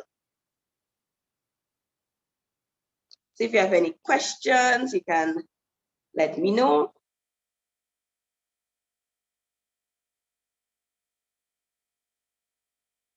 Thank you, Ms. Augustine. Do we have any questions in the chat? It's going to take them a little 30 seconds or so because they are on YouTube. Right. So yes, let me see if I have anything in the chat just yet. No, nothing just yet. This is from our last session. Do you have any of your pieces that you can show us? Do you have anything where you are? We can probably get a little virtual tour. Is that possible? I have a few here with Okay. me. So I can show like some of the pieces that I've worked on recently, as well as for events, right? This is an abstract piece. So what you would consider an abstract piece, it's interpretative to what you see, right? So this would be one. All right, great. That I created. I tend to like abstract. Yes, I do as well. It's something that I've recently realized that I love. It's really nice that you can just look at something and just see what you feel or what you experience in it, you know? This is also one. Wow, absolutely beautiful. So that these are some of the things that you can create. And you know, at any age you can be able to do it. This was also done for some children, and they were about 5 years old as well. So they did really lovely with these. It is. Someone is asking in the chat, do you offer online classes? And if yes, what's the cost? Yes, I do offer online classes.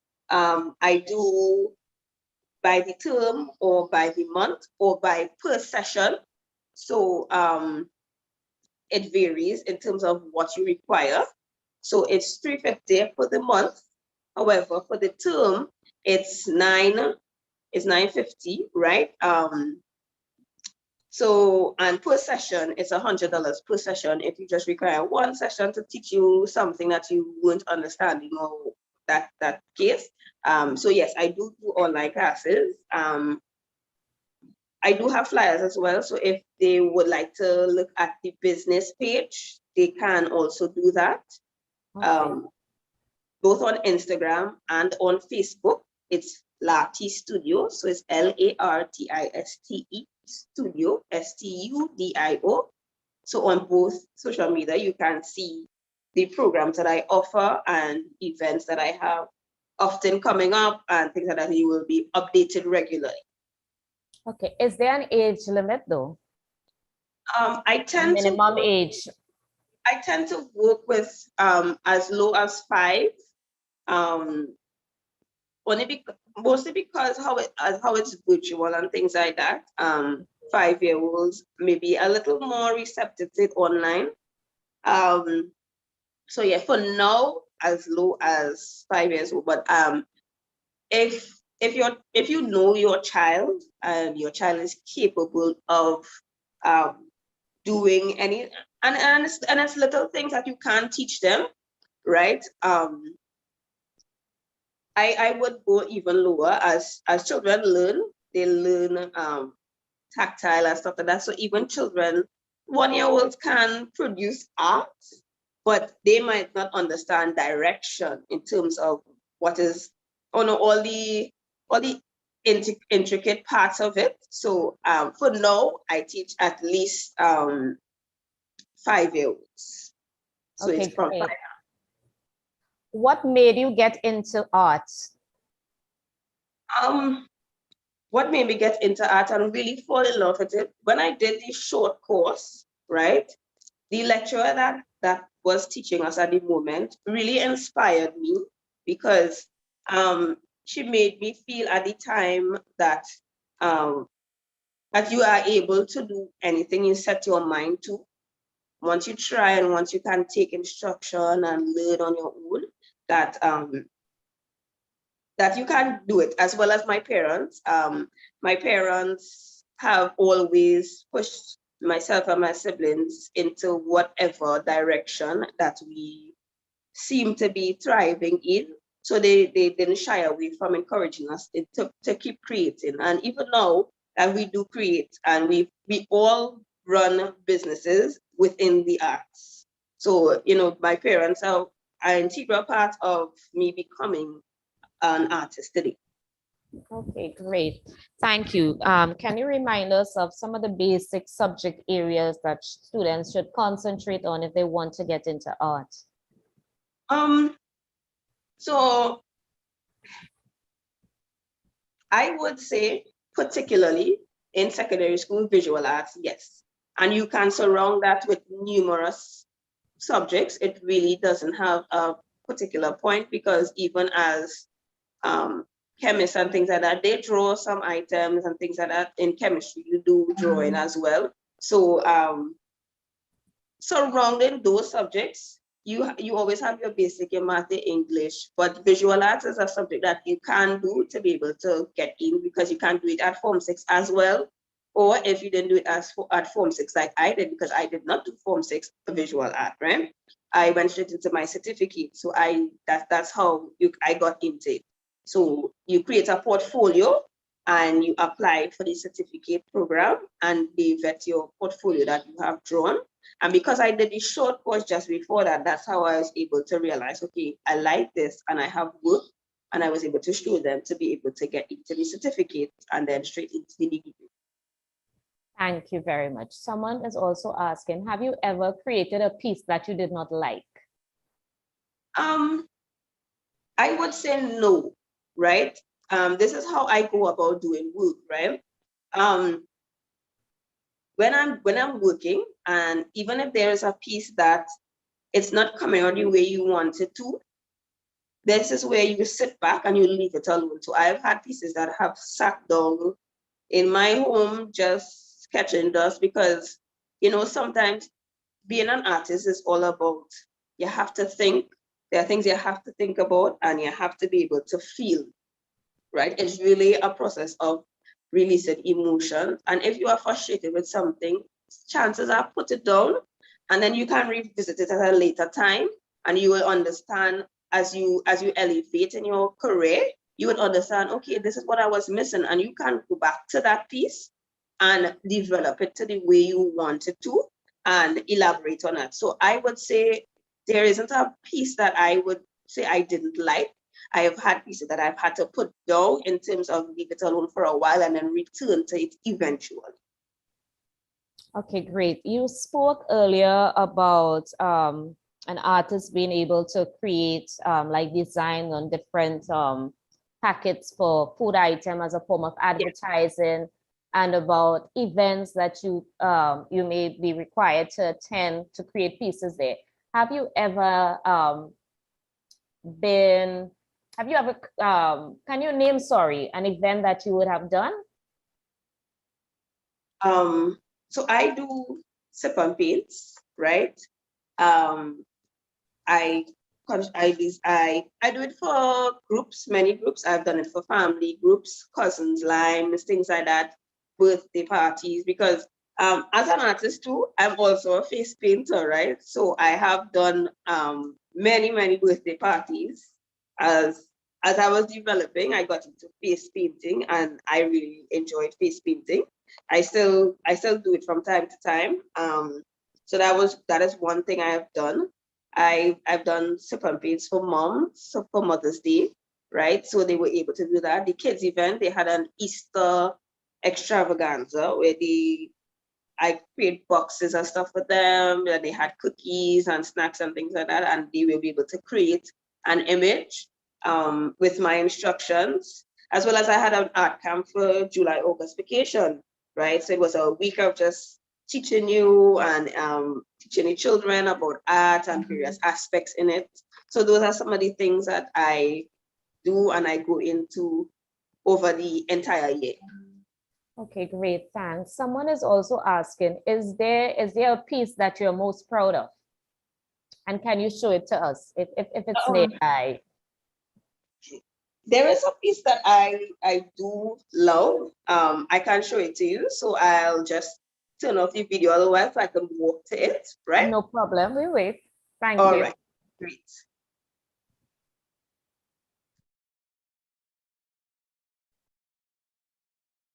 So we are waiting for Miss Augustine's favorite piece that she would have done. I hope you guys have been inspired to become artists as well. It's not just about painting.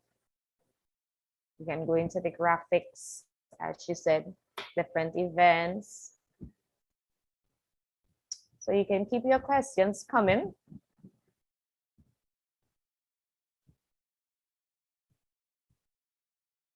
While we wait on the piece.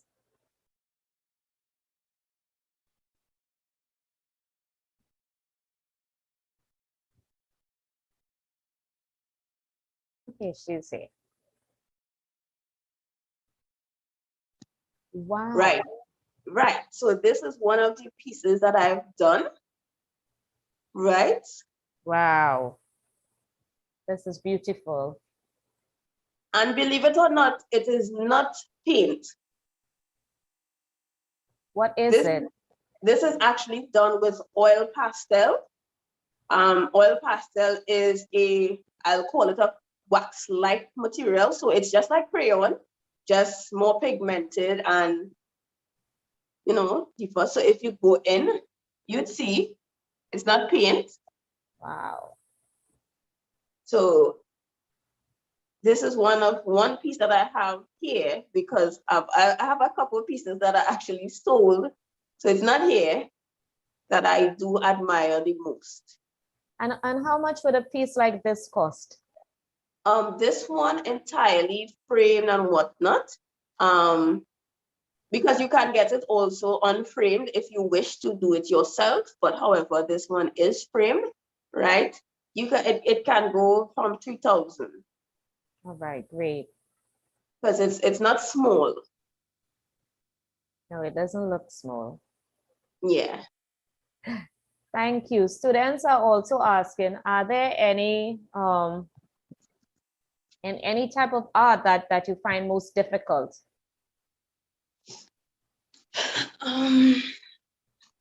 Difficult. Let me see.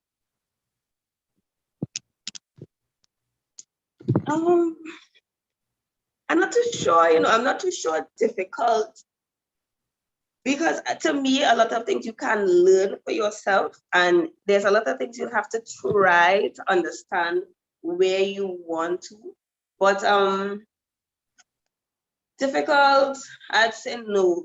I haven't seen anything difficult, but as an artist, there are things that I focus more into. So I am more into doing works like that, such and things like pen and ink and things like that. I love black and white work, right? So difficult in visual art.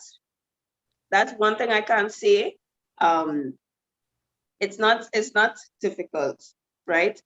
You have to learn to understand certain aspects. So even like if you're drawing figures and things like that, there are aspects about the human body that you have to understand. And when you understand that, it comes easy like that. So I wouldn't say there is any aspect that is absolutely difficult. So have you always wanted to be an artist? Or was No. there another job that you considered? I considered being a veterinarian. I've always wanted to be, I always wanted to be a vet. I love animals really bad, but I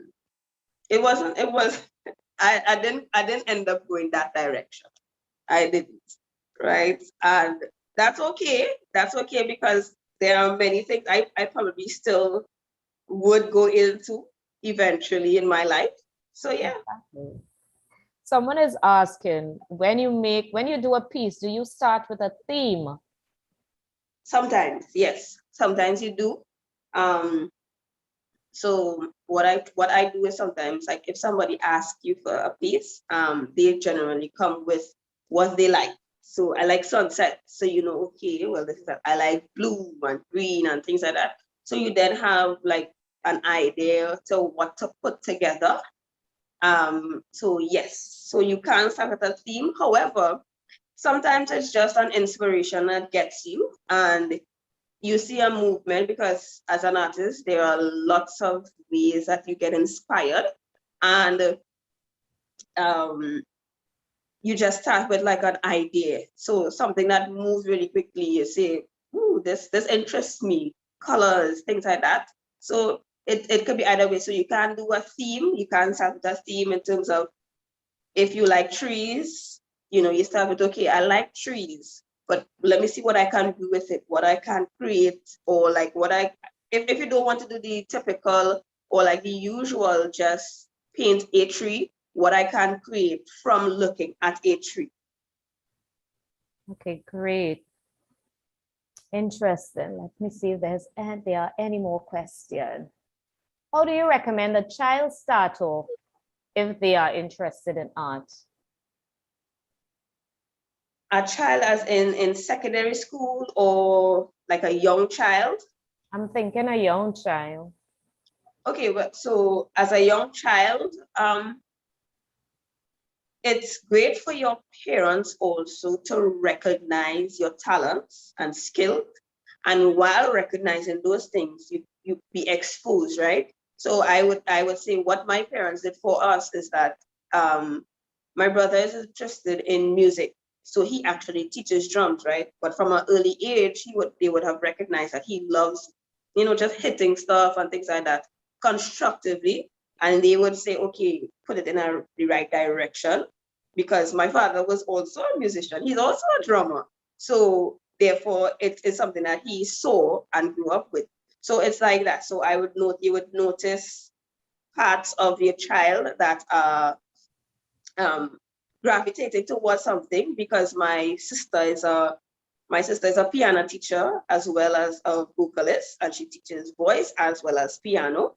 So we're a family of creatives, and to get into it, you find the classes that suit you best, right? So if you want to get into drums and things like that, you find classes that teaches even from young ages. It's just like learning to swim, learning to ride a bike. You find specific classes that tailor to the students' needs. Some students can't work with large groups, and you have one-on-one sessions, and that's totally fine. And that's all you do. You find a tutor. So that's why art teachers are always important. Teachers on the whole are always important, because it's to pass on the knowledge. So I would say, to get into a child to learn, start them off in a class, a beginner's class, you know, and any teacher tries to bring you from the beginning and bring you up to where your potential can be. So if you want to learn all these things, those are the things you would try to get a child into. Even crafting, you can get them into crafting to be able to start working with their hands and being creative.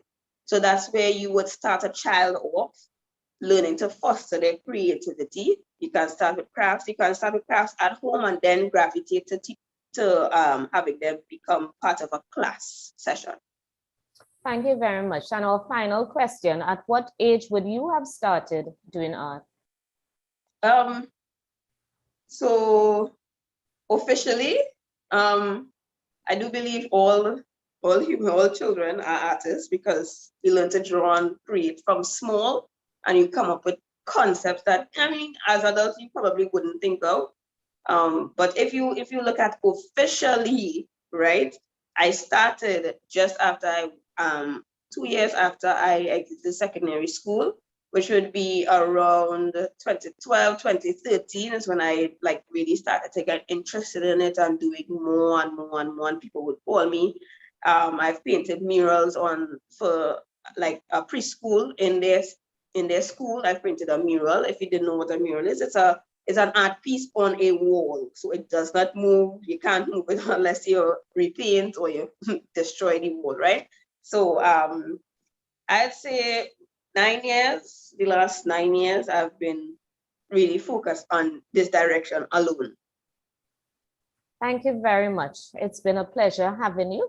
We thank you for our virtual tour. And we thank you for being with us here today. And we hope to see you at our next career fair. All right. Thank you for having me. And thank you so much. You can go backstage. All right. Thank you. Enjoy the day. You're welcome. You too. Students, that brought us to the end of this morning's session. We will see this afternoon at 12:30 as we conclude our virtual career fair. So I will see you guys at 12:30 this afternoon. Do have an enjoyable lunch. You are dismissed. Thank you. Goodbye.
Okay, we're ready to go live.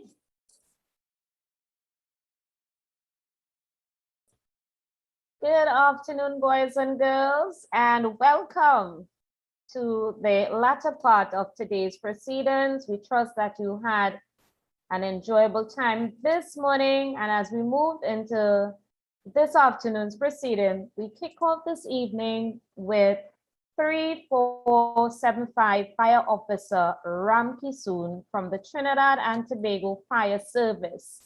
Officer Ramkisoon, welcome. Do take over.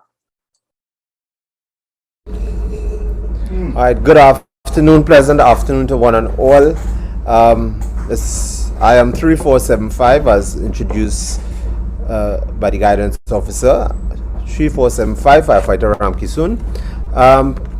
I've been attached to the Trinidad and Tobago Fire Service for the past 16 years, and currently I am attached to the Fire Service School.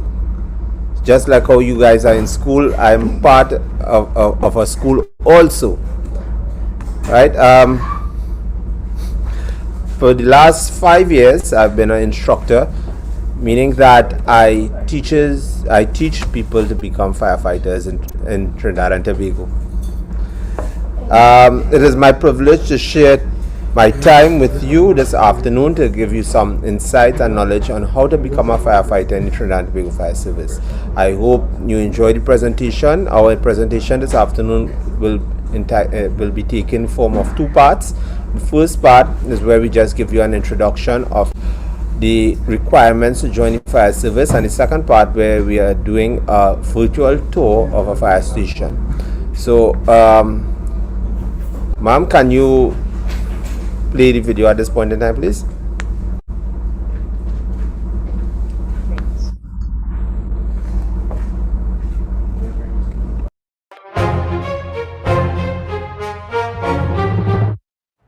Good day. Welcome to the Trinidad and Tobago Fire Service. I am number 3475, Instructor Ramkisoon of the Fire Service School. And today, I'm going to furnish you with some information about the Trinidad and Tobago Fire Service and how to begin a career here. The Trinidad and Tobago Fire Service was established on January 1st, 1951. Did you know, prior to the 1st of January 1951, the responsibility of firefighting was carried out by the Trinidad and Tobago Police Service? History have it, two of our country's biggest fires was the Red House Fire in 1903 and the Treasury Fire in 1932. Firefighting is done by both males and females, hence the term firefighter. Trinidad and Tobago Fire Service had its first intake of women in the service on the 1st of December 1992, and to date, they have an integral part of the service.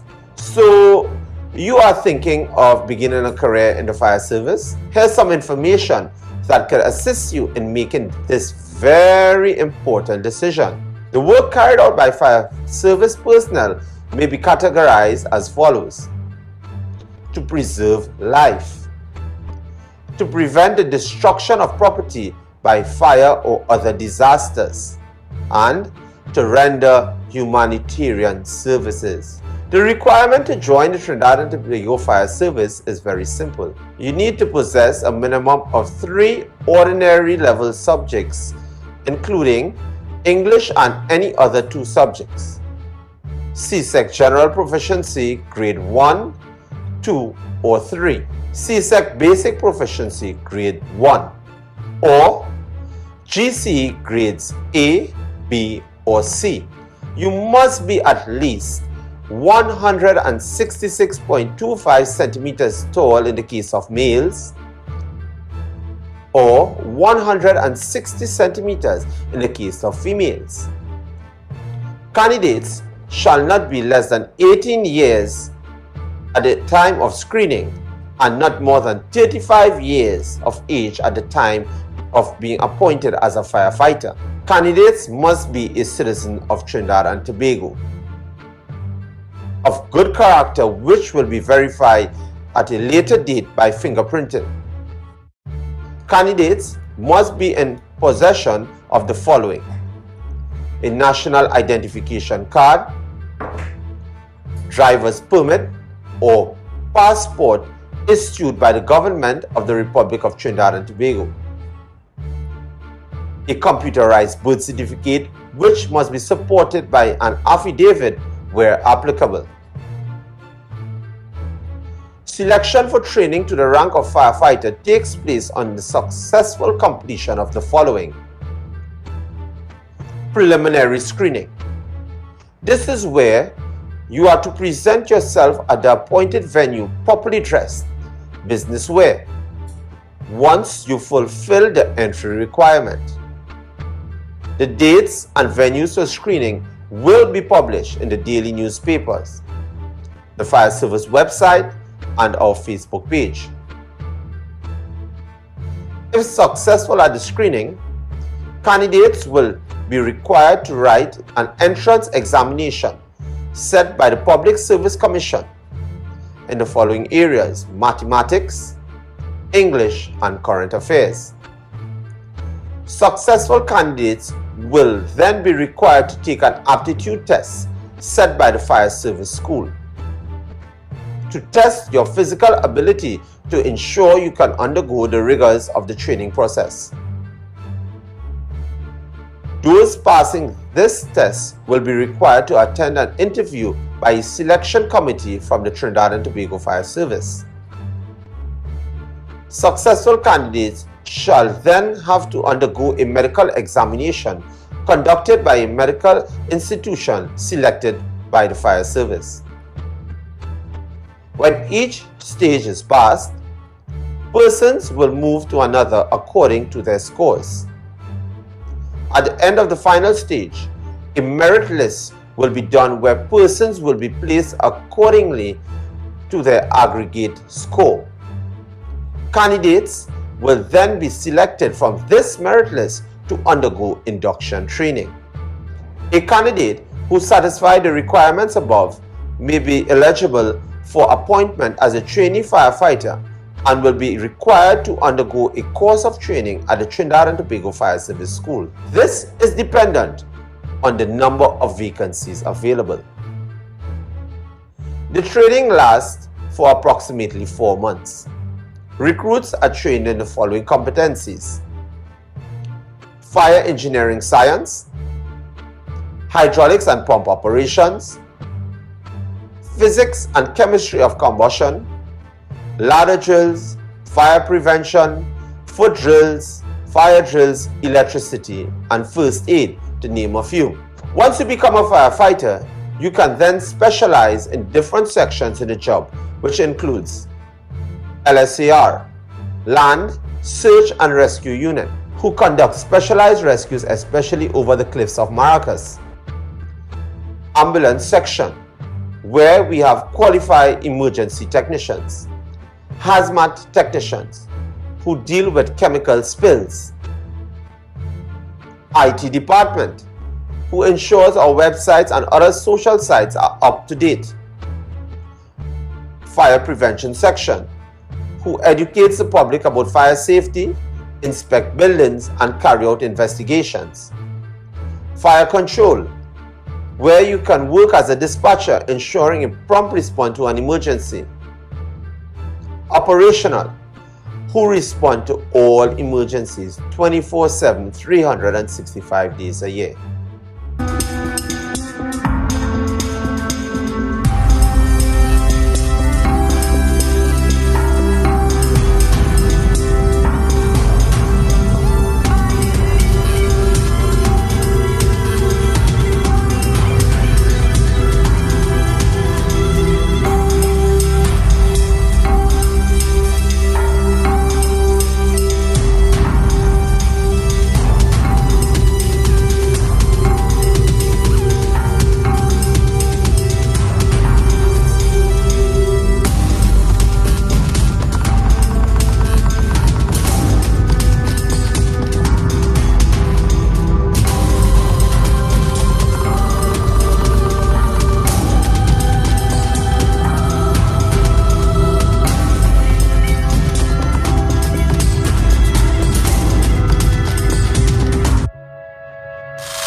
Hope to see you soon to provide an effective and efficient fire safety and emergency service for the Republic of Trinidad and Tobago.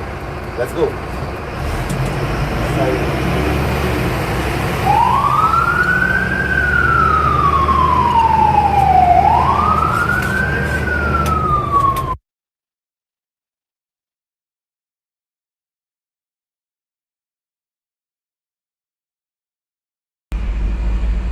Right, there you had a detailed breakdown of how you could join the Trinidad and Tobago Fire Service. I will give you all the pointers that you needed to know, from the age requirement, the educational qualification, height requirements, and all the so forth information. So at this point in time, are there any questions?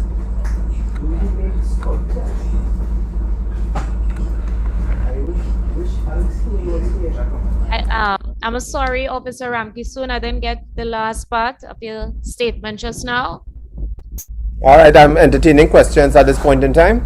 All right, do we have any questions coming in from the chat? I've not seen any questions just yet, so I'm going to start asking you while they get ready with their questions. How long have you been a fire officer? I've been a fire officer for the past 16 years. 10 of those years I've been on the operational arm of the fire service. Operational means I was one of those guys who respond with the trucks to any burning buildings, any incident in Trinidad and Tobago. We, in the Trinidad and Tobago Fire Service, we respond to anything that is an emergency, accidents, fallen trees, house fires, industrial fires, anything that is a threat to life, we will respond. Right, and for the other 6 years, I've been attached to the fire service school as a training instructor. Thank you. How often are recruits selected? All right, the recruits are enlisted on a needs basis. Needs basis means once there are vacancies available in Trinidad and Tobago Fire Service, the chief fire officer will publish in the media, more so the press,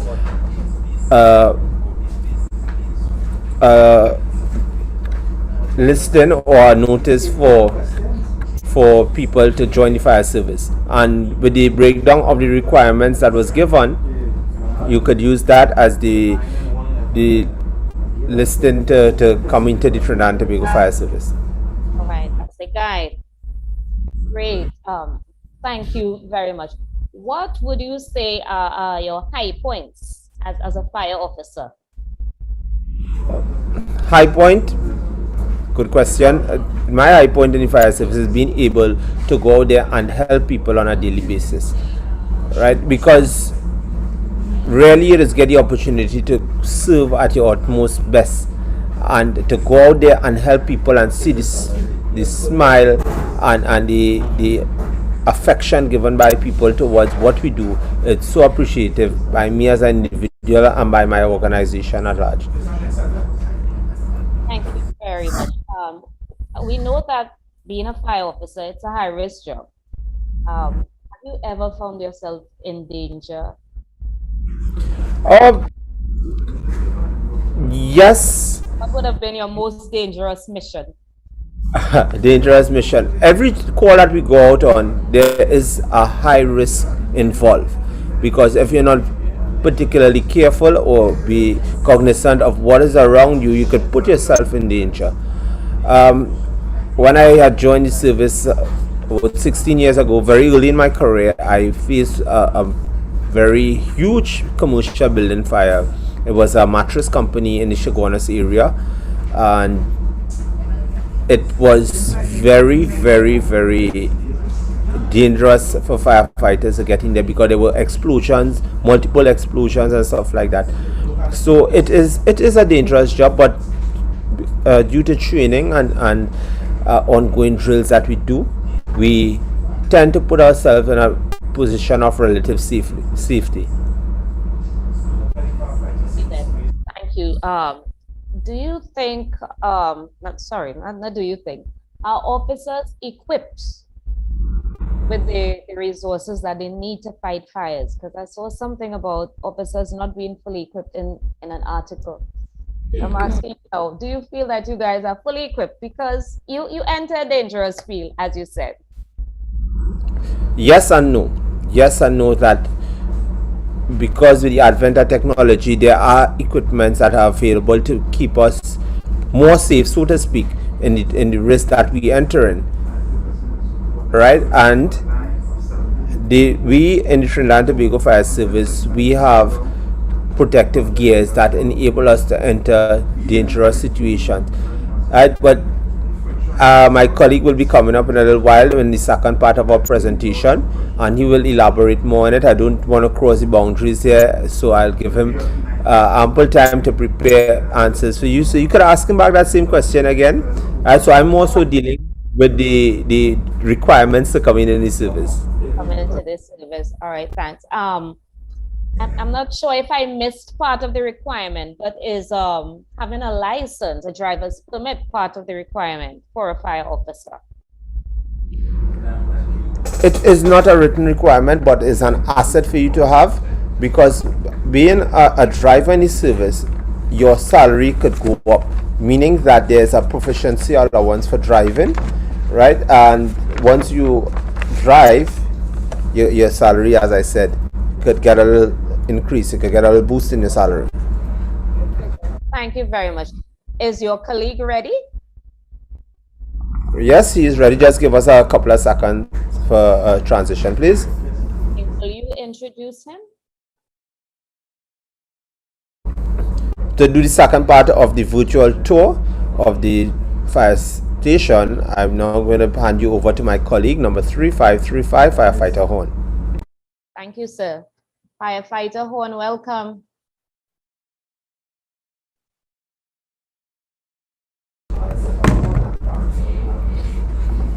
Thank you very much, ma'am. Pleasant afternoon, everybody. I am, as mentioned before, number 3535 Firefighter Horn, here to give you a brief preview of the types of uniform worn in the fire service and the types of equipment that we use to respond to crisis, emergency, or disaster situations within Trinidad and Tobago. So, miss, if you could kindly start that video, I'll appreciate it.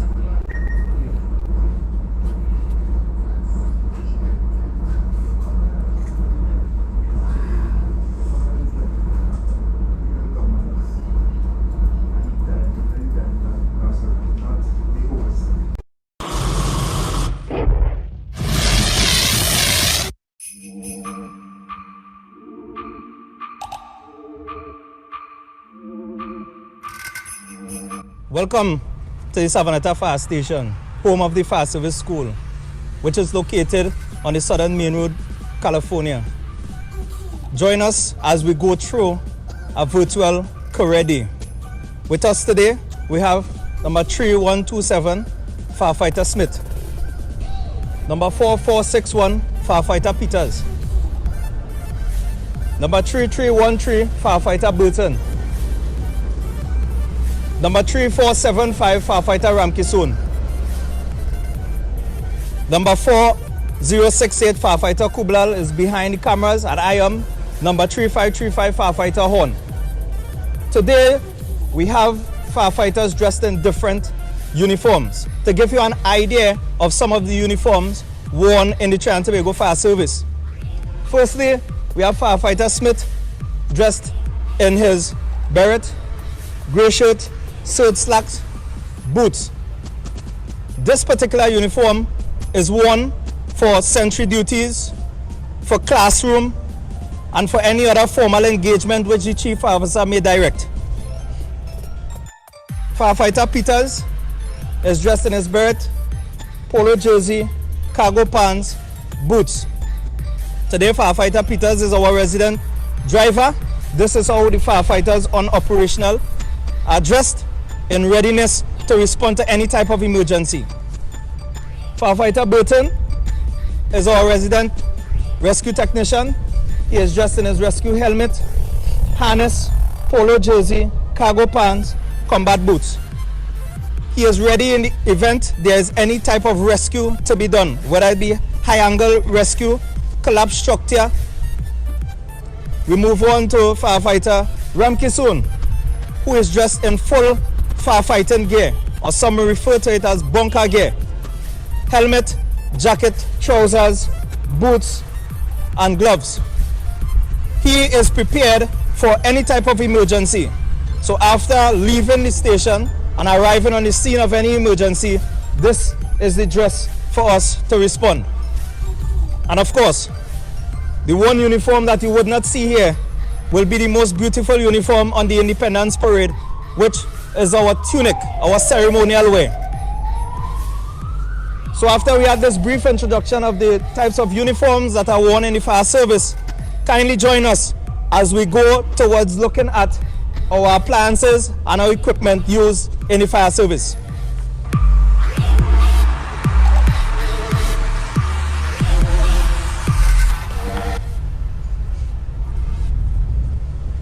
So Firefighter Peters our driver will give you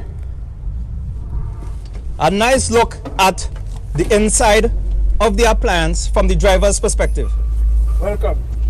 We have the steering controls, the regular, and then we have the emergency switches for the emergency lights. We have siren. We have our gauges that will tell you the water levels of the firefighting tank as well as other firefighting material. And everything is displayed to you in this cockpit. Thank you. Firefighter Ramkisoon. Right, this is our breathing apparatus, our SCBA, self-contained breathing apparatus. We use this when we go into toxic areas. Toxic meaning that is not conducive to normal breathing. We need additional air or ambient care, and this tank contains it. On a daily basis, we make sure we check our tanks for no damage on the tanks, make sure the tank is full. Right? Basically, to put on this, it's approximately 30 pounds. Put it on our back.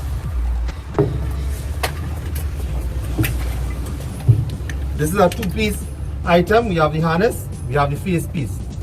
Face piece goes over our face, and we do a simple connection where you see later on when we conduct our exercise.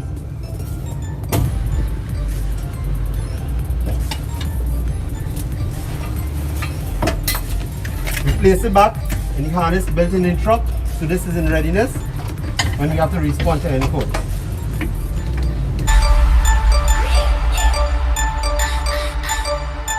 Thank you, Firefighter Ramkisoon and Firefighter Peters. Now we'll continue exploring the HAZChem vehicle. This vehicle is used to respond to any type of emergencies. Some of the equipment that are housed on this particular vehicle, we have chainsaw in the event that we need to cut any type of fallen tree.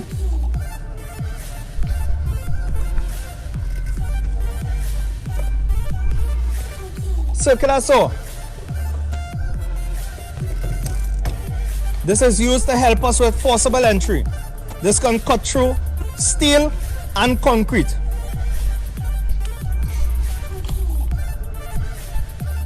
Also, one of the tools that you will always see firefighters in the movies carrying is our axe. This also helps us with forcible entry. Also, the handle of the axe can help us to search for persons who are missing inside of smoke-filled rooms. So we can use the handle as an extension of our arms to help search for persons who are trapped.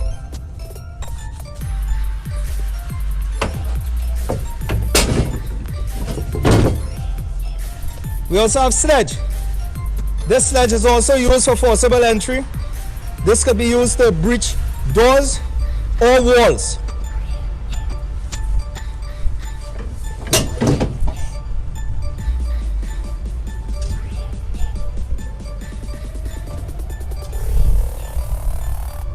As we look to the back, we're going to find hose and divide and breaching. The hose will use to carry water from the pump through the branch pipe to the fire. The divide and breaching helps us if we need two different attacks. There's fire in two different places. We can use this device to bring water from one source and split it into two.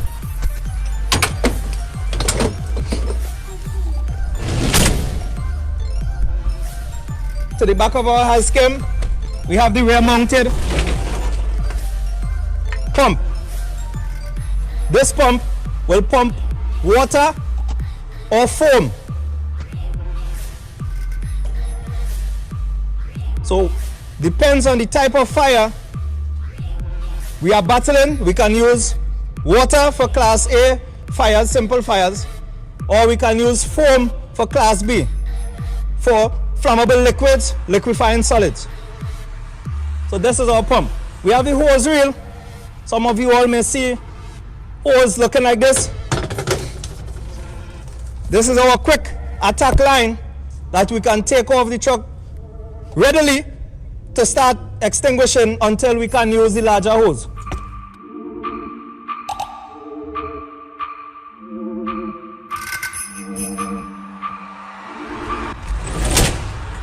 Now we're gonna go on top of the appliance to see what we have up there.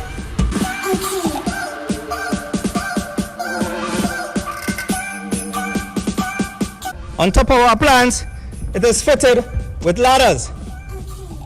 Ladders that will help us to make entry to upper floors. Also, there is this monitor. The monitor is used to attack fires further away. Earlier we mentioned about using foam.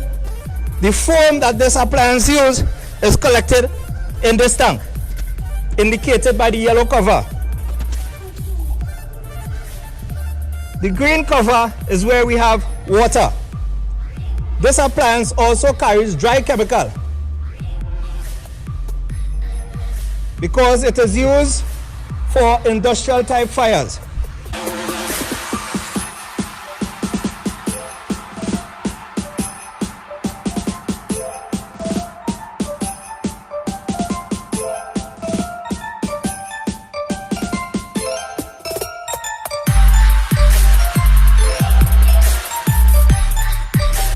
Here we have selectomatic branch used to project water from the pump through the hose onto the fire.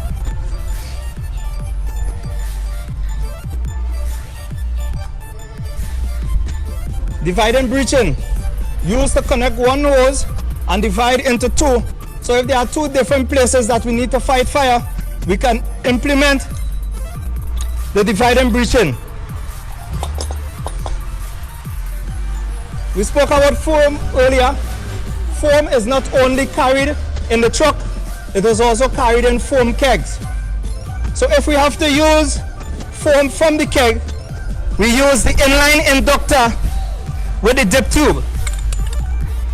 The hose is attached to the inline inductor and the dip tube goes into the foam keg, which allows foam to be pulled into, foam concentrate to be pulled into the water stream, creating foam.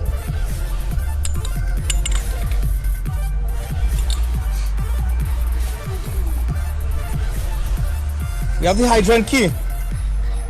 This is one of the most important pieces of equipment that we carry because it allows us to quickly open hydrants to access water from a pressure-fed source. Then we move over to the hydraulic extrication equipment.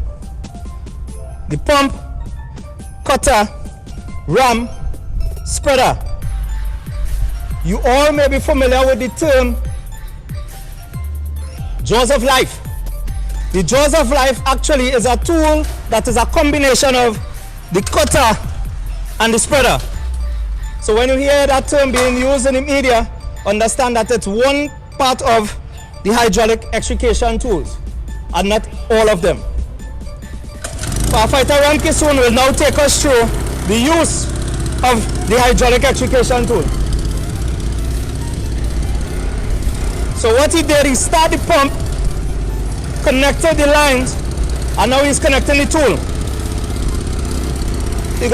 He is going to walk out, simulating what is done on an accident.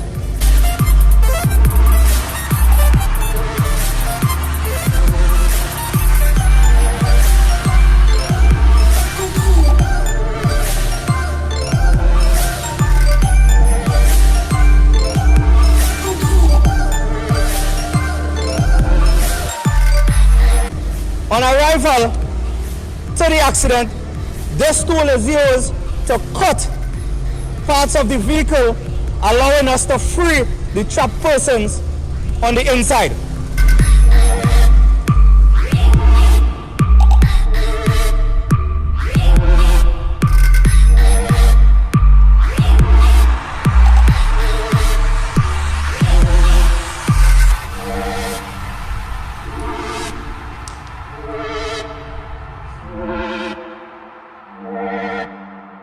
Now we will move on to the hazmat vehicle.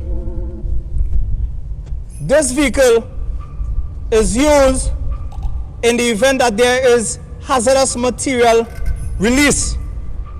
The tools and equipment on this vehicle and the firefighters who are on these vehicles are so trained to contain hazardous material releases and to clean up hazardous material. The fire service is the only agency in national security with the persons and the tools with proper training to deal with hazardous material release and spills. The fire service also has EMTs. So we employ the use of ambulances for persons who may be sick or injured, or even persons who require movement from hospital to home. So if your grandmother, your great-grandparents are ill and are at home and require transportation from the hospital to home, kindly call the fire service. We are here to serve. So we have fully equipped ambulances and trained emergency medical technicians to help persons who are sick and injured in the Republic of Trinidad and Tobago.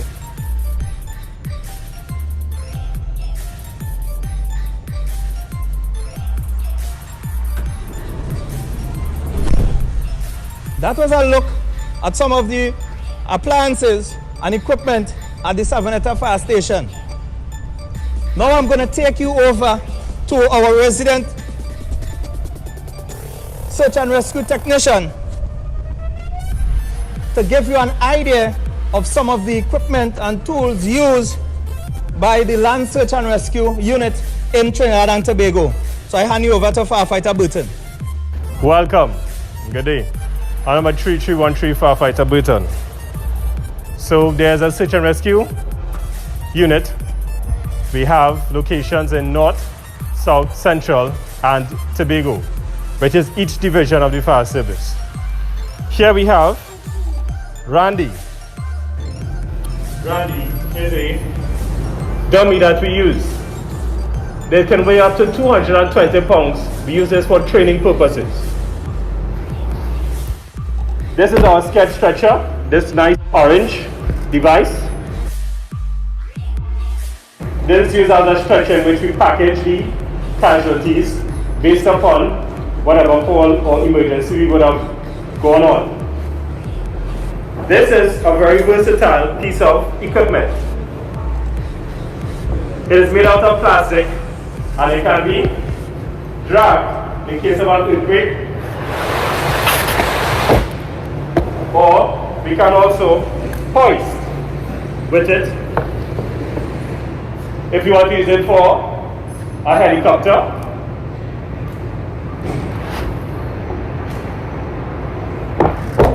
We can also, if there is need for confined space rescue, use it for such set purpose by hauling it this way. There we have the various uses of the sketch stretcher. Follow me. as I carry you through some of our PPEs. So here we have the poncho, which we use for the rain in case we have to do search and rescue in the bush. We also have the high-vis vest, which is duly marked. For earthquakes and so on, when you have collapsed structure, we have elbow pads as well as knee pads, because we need to get in spaces that are dangerous to us. Ear muffs, goggles, now of course our harness and helmet complete with light, because an emergency or rescue may need to take place at any moment in time. Here we have rope. We also have edge guard. What is the purpose of an edge guard? If we need to go off of the cliff or high angle rescue, then the rope will get abrasions on the end. This is to protect the rope which your life will be on. So this will actually be connected to the stretcher.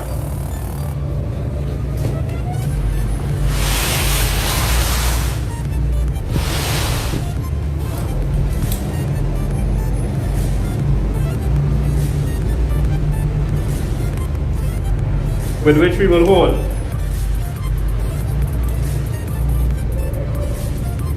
This is a carabiner, and this is what we use to connect the equipment to each other.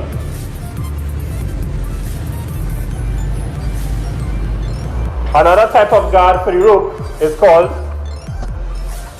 a rope guard. The rope will actually go through and come out on the other end. And this is what we will place on this side.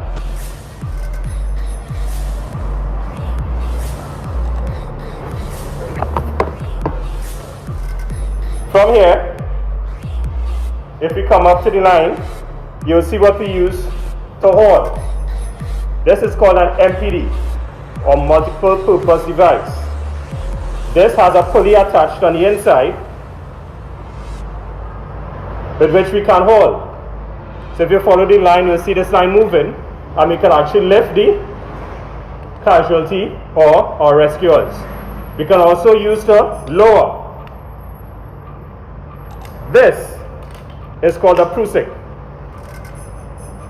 This functional device acts as a brake, or we can use it to lock the rope for the whole tension of the line, so that this part can be free. So you see it made that tension there, and once we tighten it, you realize it wouldn't drop. But this part is nice and slack. So there is no tension here. This will actually take up the weight of the line itself. Moving on, we have pulleys. In this pulley, you can see it's a swivel pulley, because it actually turns.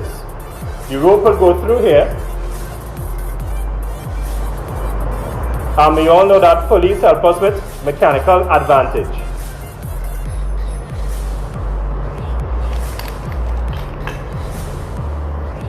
We also have webbing, which is a type of rope. We use this for many various applications. We also use this in order to secure the line to an anchor.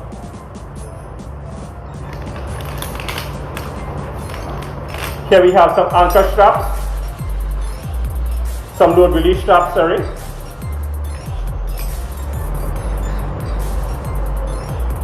And we have another type of edge guard. It's a plastic edge guard. And all of these we need to be able to carry. In order to do such, everything is bagged. So just like your school bags, everything must be portable. So this will go in that bag. And this is the bag that we use for the skit. So this will actually roll up and fit into this bag.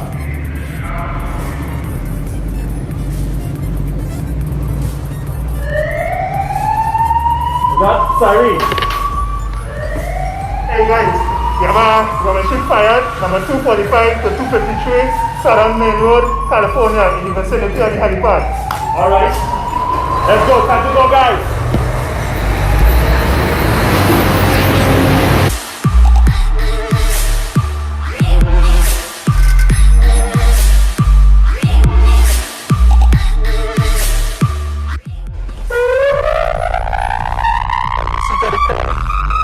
Firefighters will enter the truck. The driver will engage the siren and move as fast as possible towards the scene of the fire while keeping the members of the crew safe. Firefighters have 30 seconds in the day to respond to fire calls. 1 minute at night.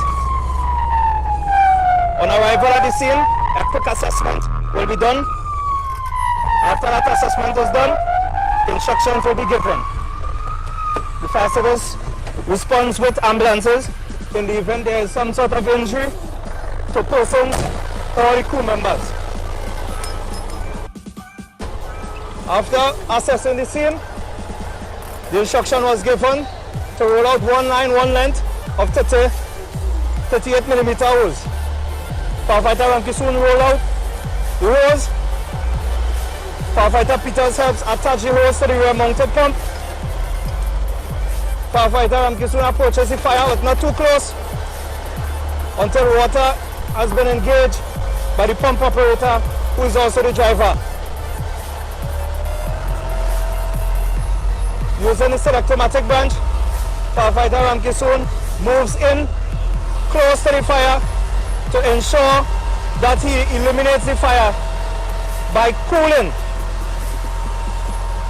When we look at the fire triangle, heat, fuel, and oxygen, once one of those elements are removed, the fire will be extinguished. So using water on this type of fire, what Firefighter Ramkisoon is doing is removing the heat element or reducing the temperature of the fire to extinguish the fire. This will be done to ensure that the fire has been extinguished and there is no possible means of reignition.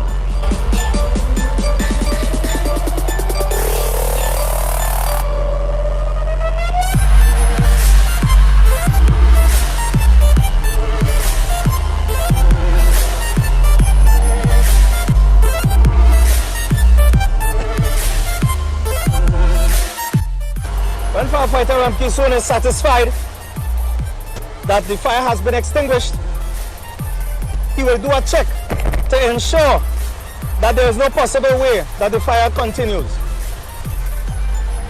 Then the equipment, including the branch pipe, the hose, will be made up, cleaned, and replaced on the appliance. For the crew and the officer to return to the station to do a debriefing of what took place, how the response happened, and what could be done in the future to ensure that we operate even more efficiently.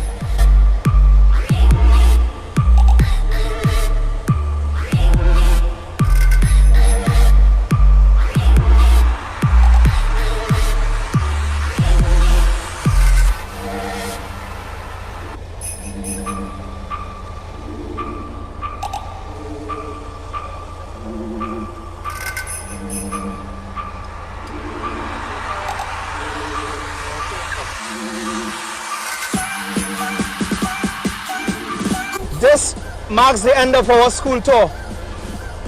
On behalf of the Chief Fire Officer and the Executive of the Fire Service, the officers in charge of the Fire Service School, and all instructors and firefighters and officers at the Sabaneta Fire Station, we'd like to thank you all for inviting us to your virtual career day. And we ask you to please invite us back anytime you need to find out any information about the Trinidad and Tobago Fire Service. We hope with this message we have inspired and motivated some of you all to come join us as a part of the fire service in the service of the people of the Republic of Trinidad and Tobago. We thank you, and at this time we will take any questions that you all may have.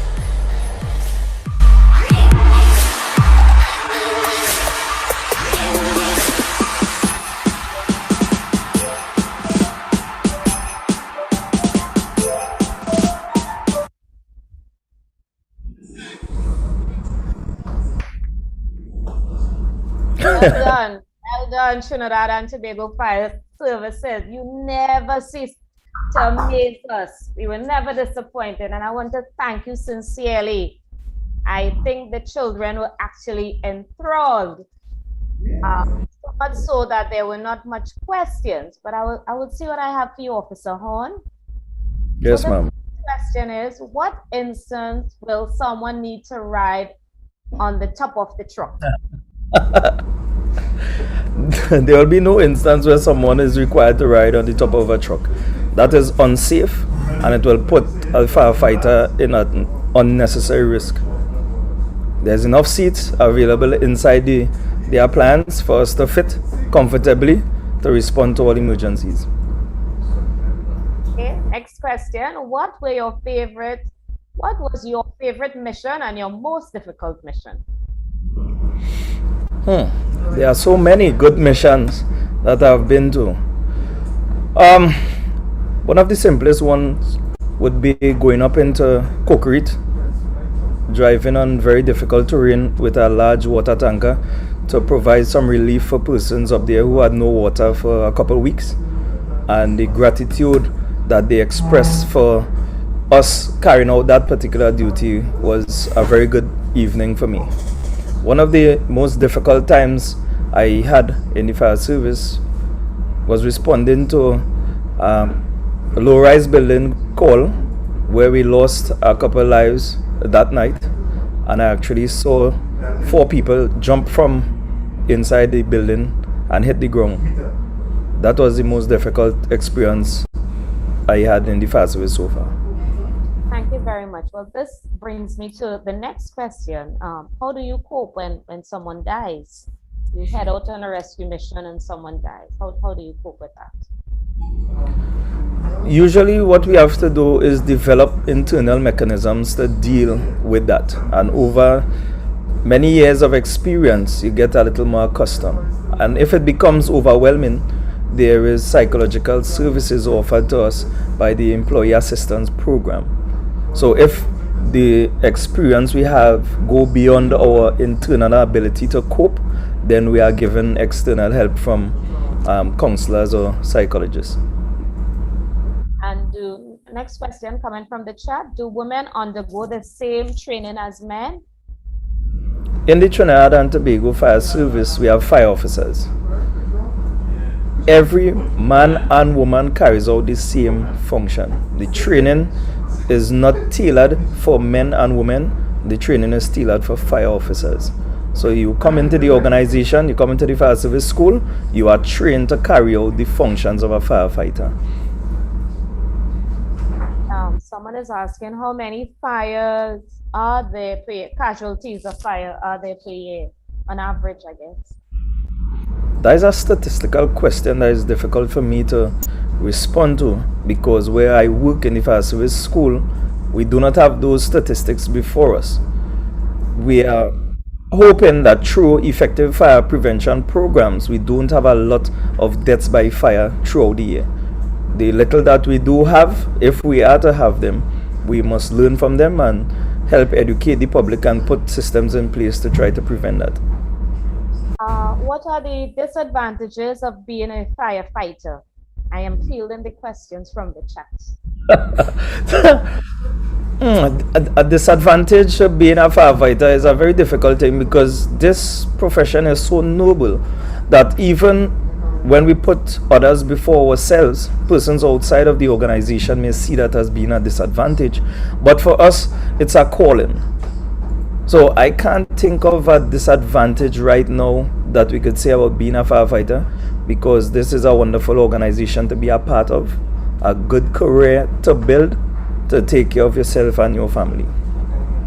And the final question, what are your greatest strengths and weaknesses as a firefighter? That is my greatest strengths and weaknesses. Yeah. I think that's a personal question they're asking there. This is a very strange question coming from a primary school class. For me to, like an interviewer? Yeah, for me to conduct I'm just fielding the question, sir. Say again, ma'am? I said I'm just fielding the question, sir.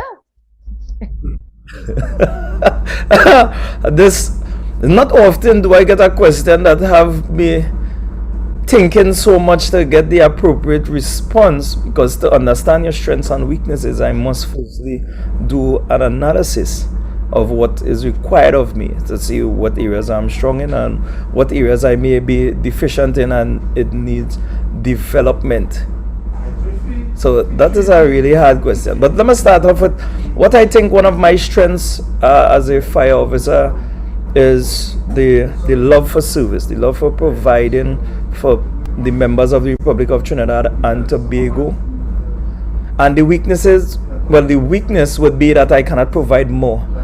I am limited by my mortality and my human nature. So I will be strong in the fact that I'm willing to go above and beyond all the time, but I may be limited in my ability to go above and beyond all the time because of me being human. Firefighters are superhumans, but we do have limitations. Thank you very much, sir. Well answered. Thanks for asking that question. I need to go and do some reflection. See? So we all learn. Diplomatic question, diplomatic answer. So I want to thank you sincerely. It was an excellent presentation. I was stumped.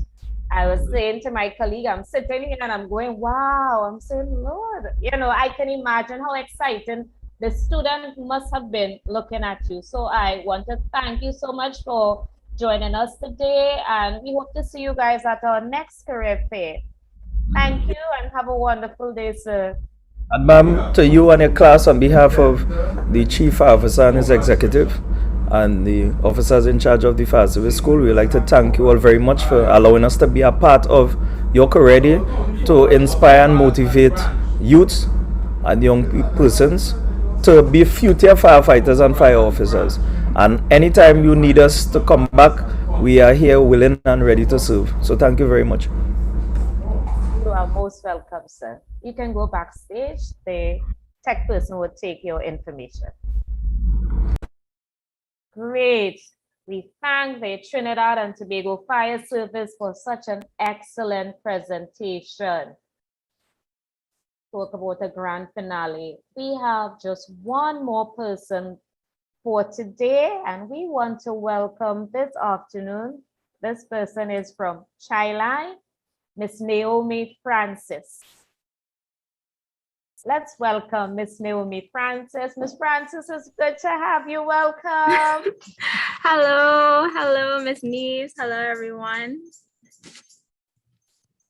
Yes, so my name is Naomi Francis, and today I'll be sharing a presentation about an organization called Childline. So let me share my screen with everyone so y'all could see this presentation that I have here for you. All right, so once again, my name is Naomi Francis. You guys could call me Miss Francis through the duration of this presentation that I have here, and I am an outreach officer here at Childline. So today you're going to learn about Childline, what we do here, and see if it is interesting to you.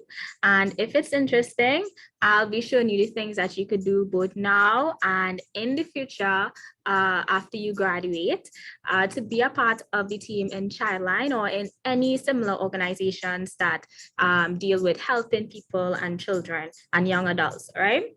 But before we go into today's presentation, into everything, I want to wake you guys up a bit. I know that last presentation I was watching too, it was very exciting and the questions that you asked were really nice. But since Miss just said that this is the last presentation in the day, I could imagine that you guys are feeling a bit tired. But my presentation isn't going to take too long, so I just want to wake you guys up a little bit.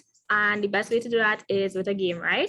So the game that we'll be playing today is called Can You Find My Friend? All right, so let's get into it.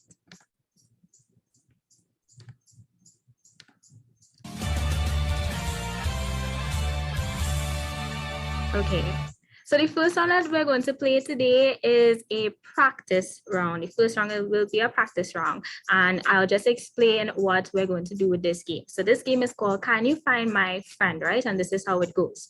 So my friend and I, we went to an amusement park together, but while I was buying something to eat, I lost them, right? I need to describe what my friend looks like to the park police in order to find them. But here's the problem. I can only remember what my friend looks like. I cannot remember what clothes they are wearing at all. I completely forgot their outfit. So I need you guys to help me look for my friend. This is his picture here. Right, this is his picture, and I want you to take a really good look at him. And when we move on to the picture of the amusement park, when you reach in the amusement park, I want you guys to find him, and please tell me what the color of his clothes are so I can report it to the police. I know Miss here is the moderator, so it'd be really nice if she could go inside the chat where you guys are typing and just let me know what the most common answer is when everyone decides to figure out what color his clothes are, right? So let's go. No problem, miss. We would just No have maybe a problem.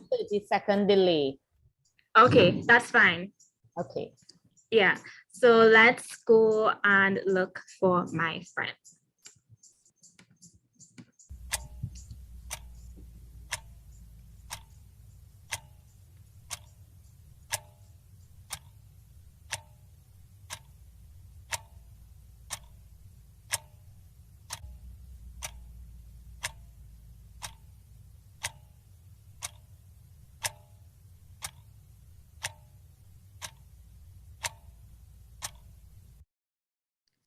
Okay, miss. I hope some questions have been coming in.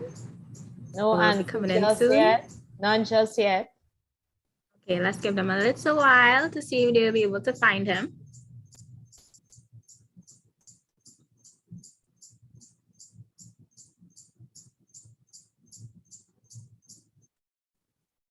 Guys, don't forget, type your answers. Okay, someone said green shirt. Okay.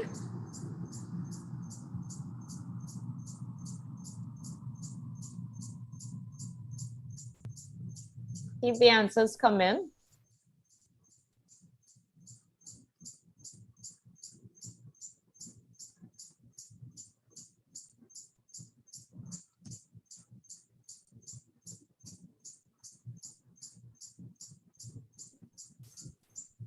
Green jumper with blue shirt.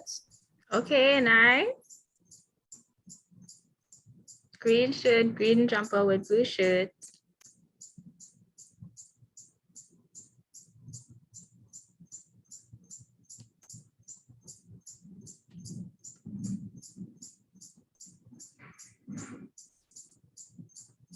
Green dress.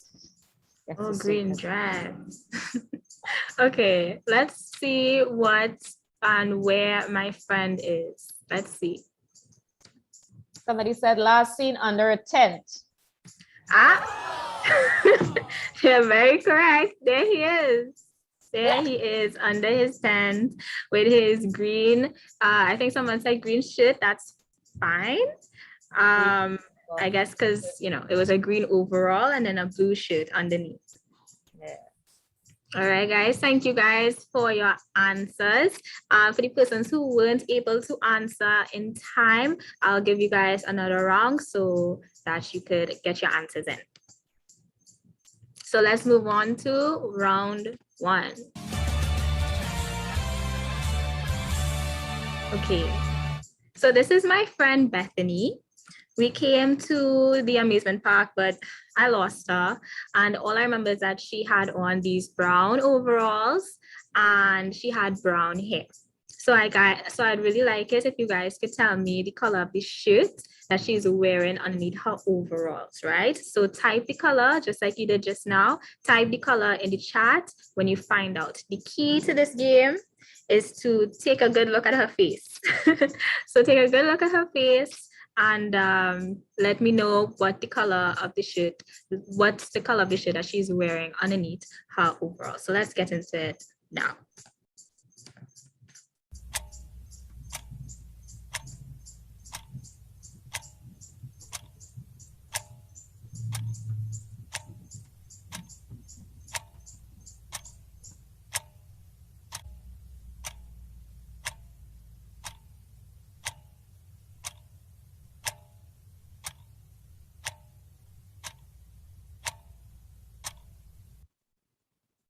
All right. Has there been any answers? I'm seeing brown. I'm seeing red in the chat. I'm seeing red shirt. Brown, pink, someone said. Somebody said roller coaster girl.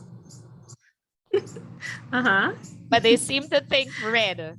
Everybody seems to think it's a red. One person said yellow. Okay. All right, let's see where she is. Let's see if you guys found my friend and did not find another friend. Somebody said red and white stripes. Red with white stripes. Very good. And yes, roller coaster girl. She is on a roller coaster. Roller coaster girl, yeah. All right, you guys are doing really, really good. I'll give you guys one more round and then we'll jump into our presentation today. So round number 2. Okay, so this is my friend. You guys know the drill. I lost my friend again, but this time I remember that he is wearing an orange shirt with blue stripes. But here's the catch. I don't remember the color of the pants that he is wearing, right? So in order to get a full description of him out to the police officers who are looking for him, I would really appreciate it if you guys could find my friend. So let's move on to the amusement part to see if you guys could find it.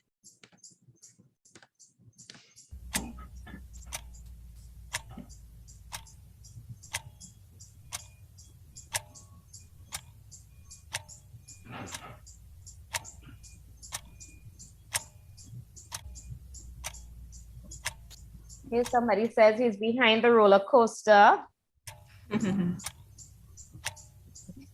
Sorry. Nice. You guys are looking hard. Any more questions? Answers? Somebody said his pants are blue. Okay. Blue pants, blue pants, blue pants. Keep seeing blue pants. Somebody said jumping boy. Okay, jumping boy. Yeah, but the answer seemed to be blue pants. Blue right. You guys are very correct. There he is. He is a jumping boy with some blue pants. All right. So thank you guys. I hope that that little game was fun. And I hope that the concentration that you guys use to find my friends would be the same concentration that you use to pay attention to my lovely presentation. Okay. So now let's dive into what we do here at Childline. So Childline is an organization that is dedicated to the welfare and the protection of children and persons under the age of 25 years old here in Trinidad and Tobago. So this means that we want to make sure that children like you and other young persons who are just living in their environments are not being hurt in any way. Right? So let's talk about what we do here to make sure that that is possible. So Childline provides 3 services. So let's take a look at the first one.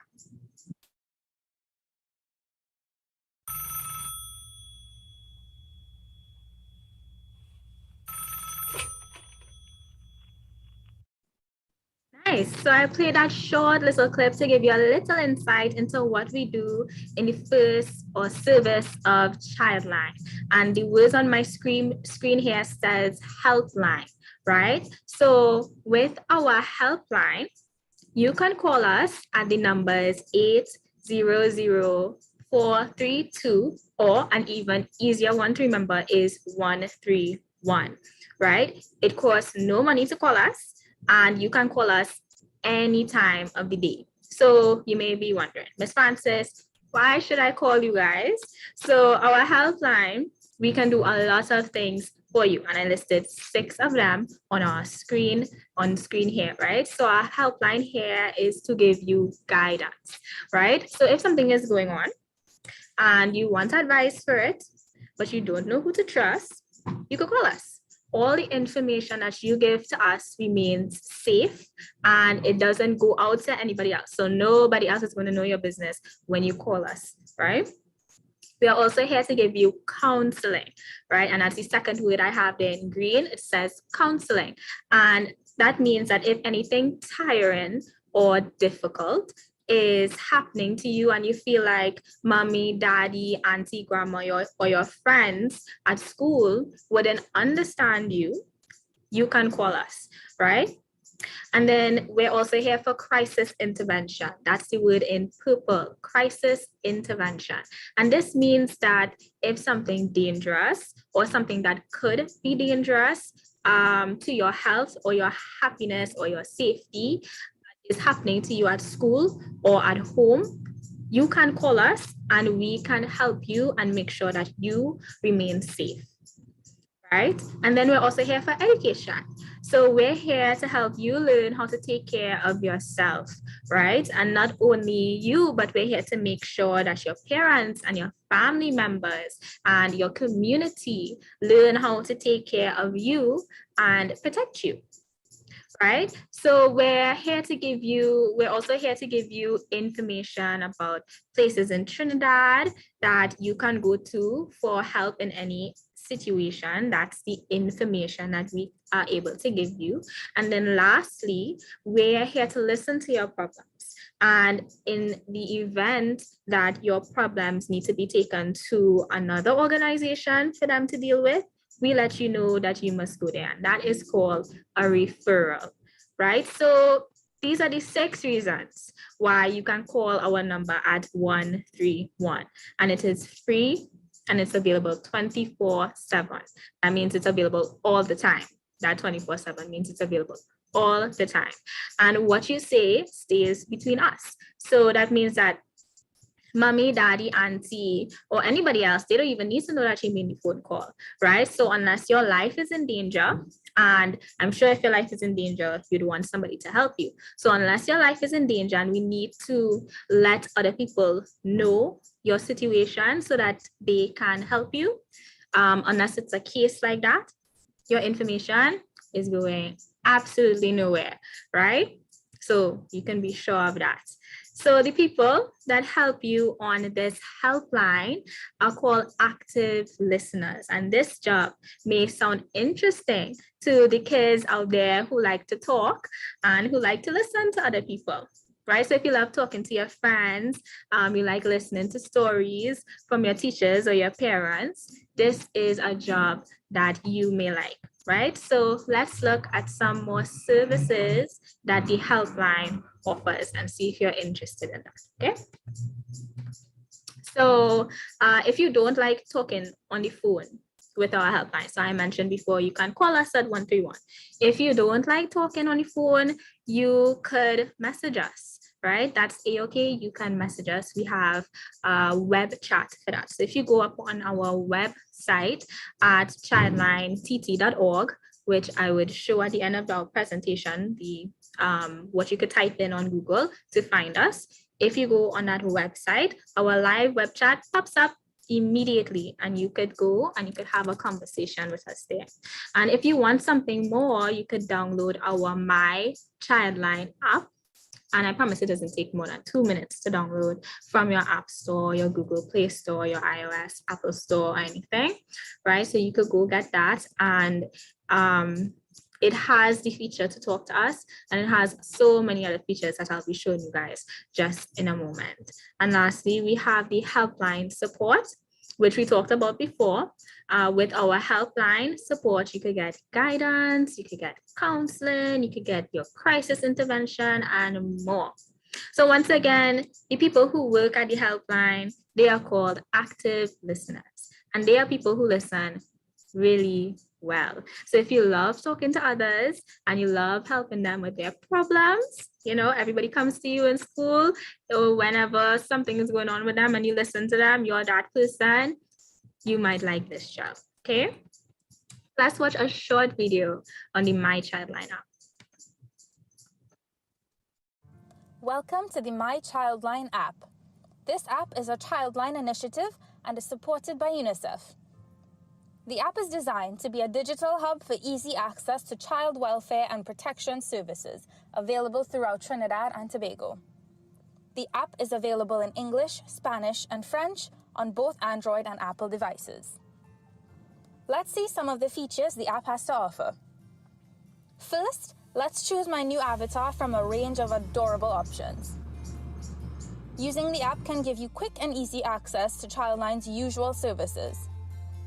From the home screen, you can call our helpline at any time and completely free of charge.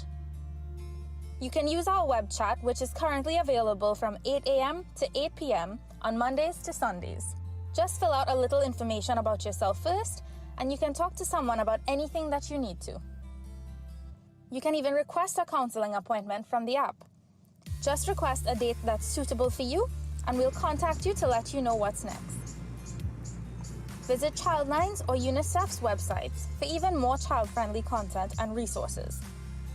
Use your personal diary in any color you choose to express your thoughts, feelings, and ideas. Read up on your basic rights and the ways in which you should be protected. Try out the Childline arcade and play a quick game if you're bored. How are you feeling today? You can keep track of your emotions over time using your own personal mood tracker. Tracking your mood over time can help you decide if you might need to call someone on our helpline for a little extra support now and then. Need to call for emergency help? Just need some information? We have a list of organizations you can call for help in all sorts of situations. From emergency services, health services, educational resources, counseling, and even migrant support. You can access the Children's Authority Hotline, Lifeline, the Domestic Violence Hotline, and many others. Finally, you can also check out the Places feature. This shows you all the places around Trinidad and Tobago that you can visit for entertainment, education, health, and safety. It can even give you detailed GPS directions to those places based on where you are right now. Want to have some fun? Maybe try the Emperor Valley Zoo. Need a quiet place to study for that test next week? The My Childline app can show you to a library near you. You can change your name at any time you'd like, switch the app between English, Spanish, and French, or even lock your diary from here, depending on what kind of phone you have. Check out the About Childline section to find the links to UNICEF and Childline's social media and websites. Thanks for watching, and we hope you download the My Childline app today. Nice. So now you guys know what our app is. So after this presentation, you can type in My Childline app on your phone and download it from the App Store. Quick and easy, okay? Nice. So let's find out what else Childline does and learn about the people who work there. So let's go.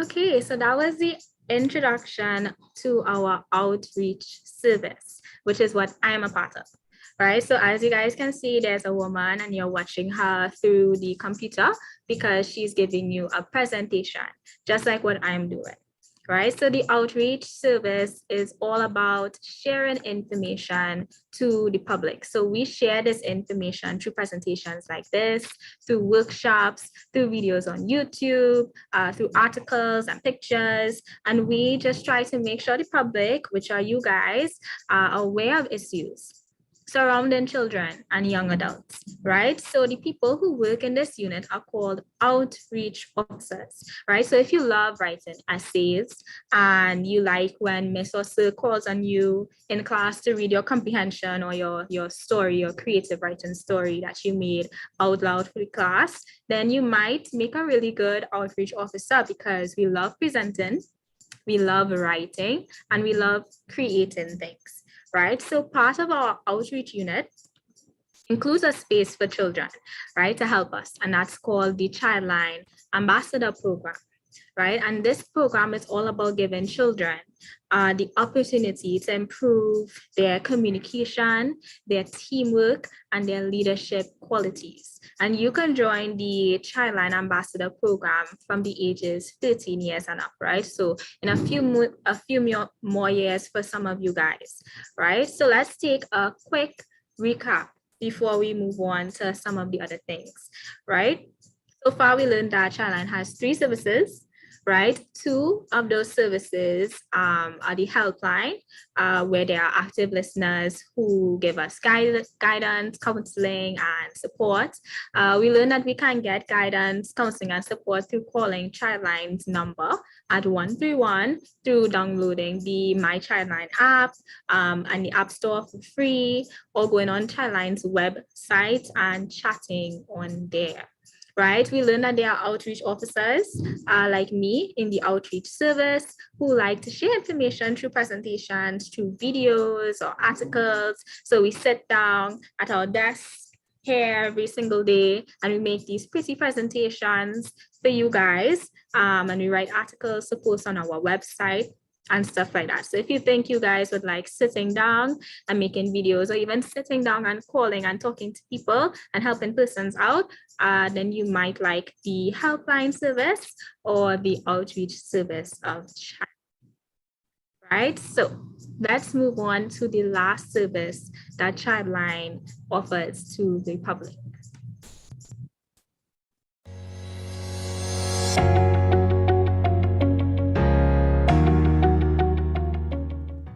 All right, so that short clip introduced our counseling service. The word on my screen here says counseling, right? And it's all about giving counseling to persons who reach out.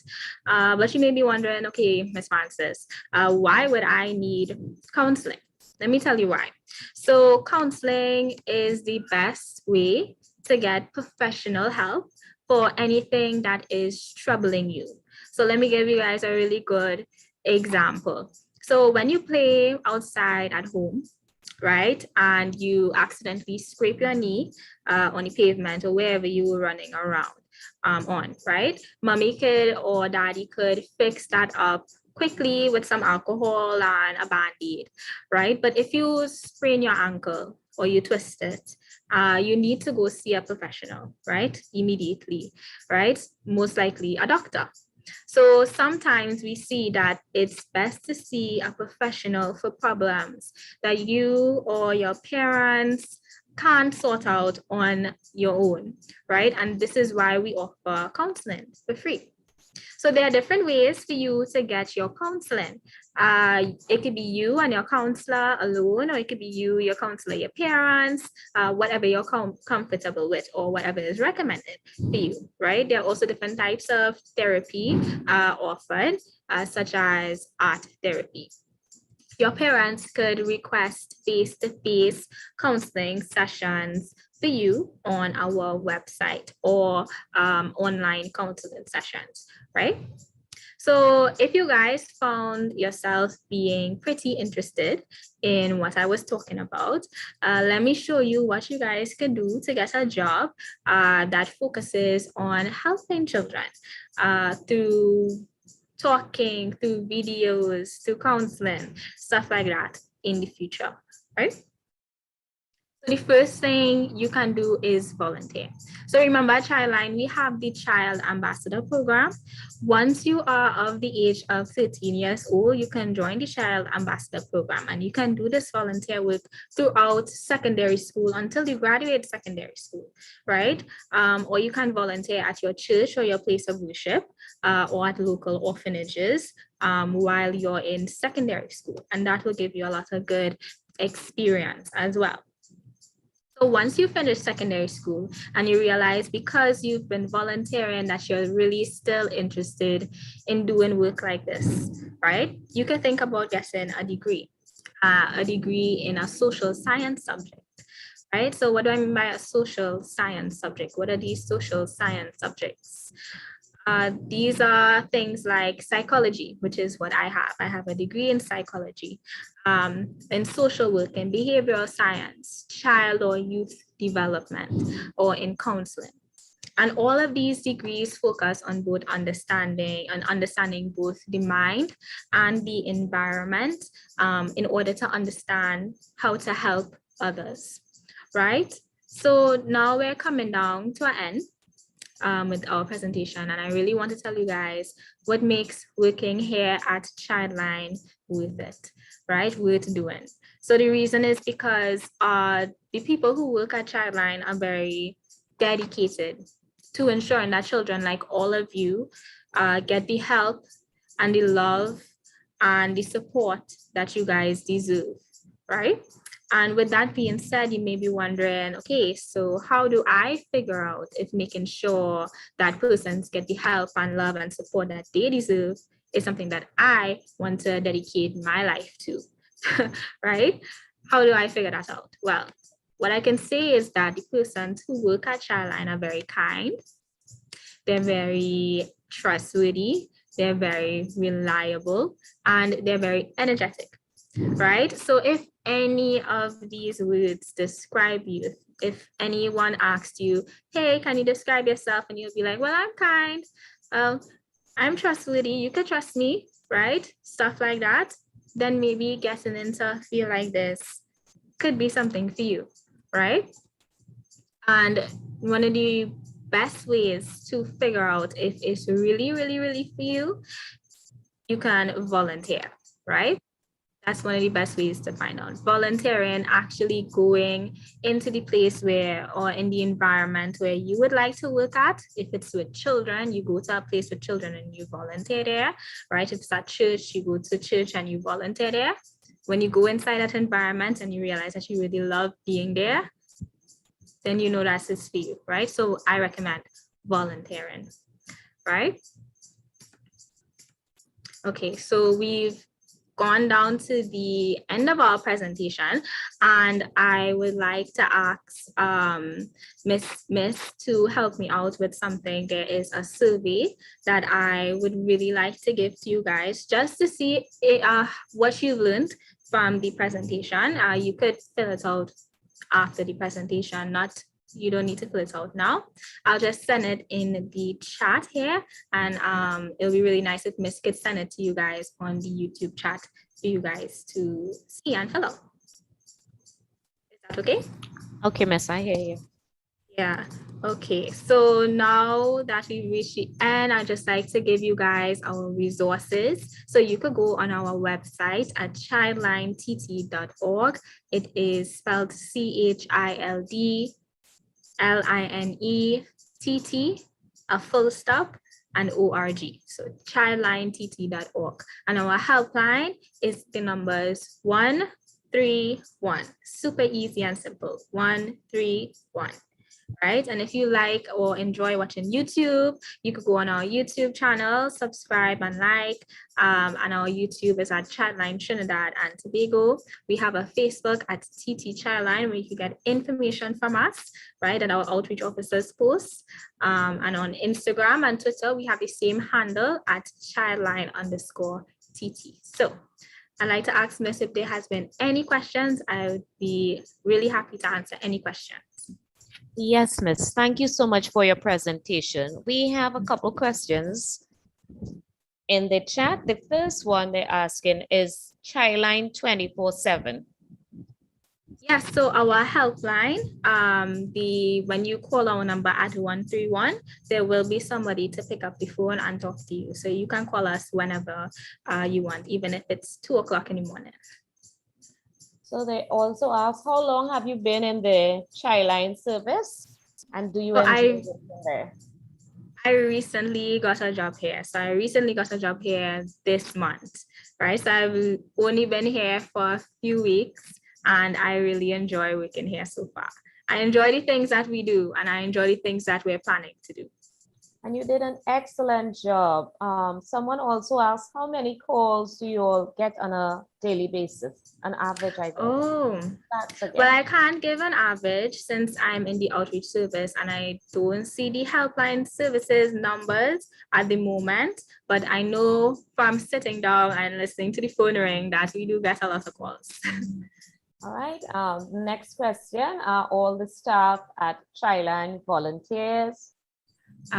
No, they're not all volunteers. We have a lot of persons who are paid to work here. And we do have some volunteers who help out on the phone or who come in to just get some experience to learn what we do here. So what inspired you to work at Childline? What inspired me is I've been inspired ever since I chose my degree.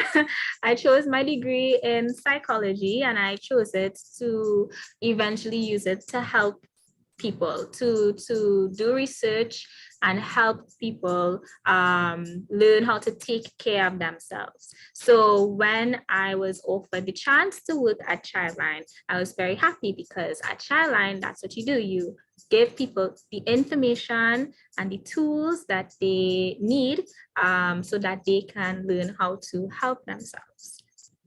And what are the advantages of working at Childline? Well, the advantages are that you're around people who you know care about you. So I don't know if any of you guys have ever been in a situation where you've been in a place, but you know that these people, they may not be your best friends. But when you come in Childline, you know that these people are willing to help you out and be really, really nice to you. So that's an advantage. Thank you. Someone is asking, do you guys operate on a public holiday? If we operate on a public holiday, no, not to my knowledge so far, but I know, wait, you mean the child asked if we... Childline. Is if they can Childline call? available on public holidays? Yeah. Definitely, we're here all the time. You can call us on Christmas. You can call us on Christmas. You can call us whenever you want. Great. Someone is asking, where do you have to go to volunteer? How can they volunteer to be an ambassador? To be an ambassador. Okay, so first of all, you need to be 13 years old. And in order to get information, you could go on our website and you would see that there is more information about the Childline Ambassador Program if you guys want to read up on it. And also you can call our number and we will give you information. Another question someone is asking, do adults call Childline for help? Adults. So I don't know what you guys, well, adults will be anyone over 18 years old. So that is correct. We tried our best to help everyone, but if you're within the ages of, if you're a child and you are under the age of 25, yes, we do give help. Thank you very much for taking the time to answer those questions. I thank you again for your presentation. I love how you made it interactive. I can't believe that you just started at Childline because you did such an excellent job. So I'm really impressed, and I know the students, not only do they know where they can get help, but they can also see Childline as being a career. They can also be employed there. Yep.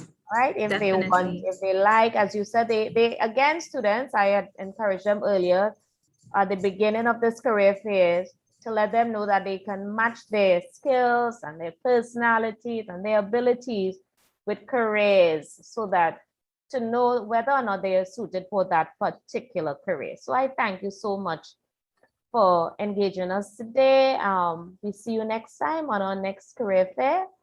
Have a good afternoon, and thank you again, Ms. Francis, and Childline by extension. Thank you guys for having me. Bye-bye, everyone. Bye. You can go backstage.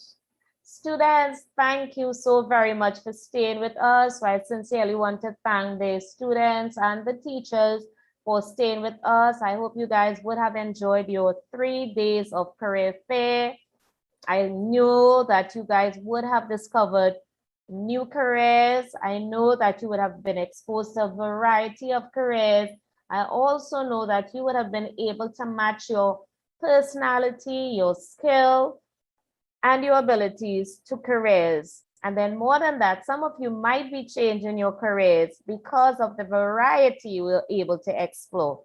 So I want to thank you sincerely for being with us. I want to thank our tech team, the other guidance officers, counselors who work at the back with us, and more importantly, our tech person, Ms. Aileen Bourne, Mr. Ramdas and his team. I sincerely thank you very much, and all our agencies that would have participated to help to make this event a success. Thanks again, students. Have a good weekend. Thank you very much, teachers and principals, and by extension, parents. Goodbye.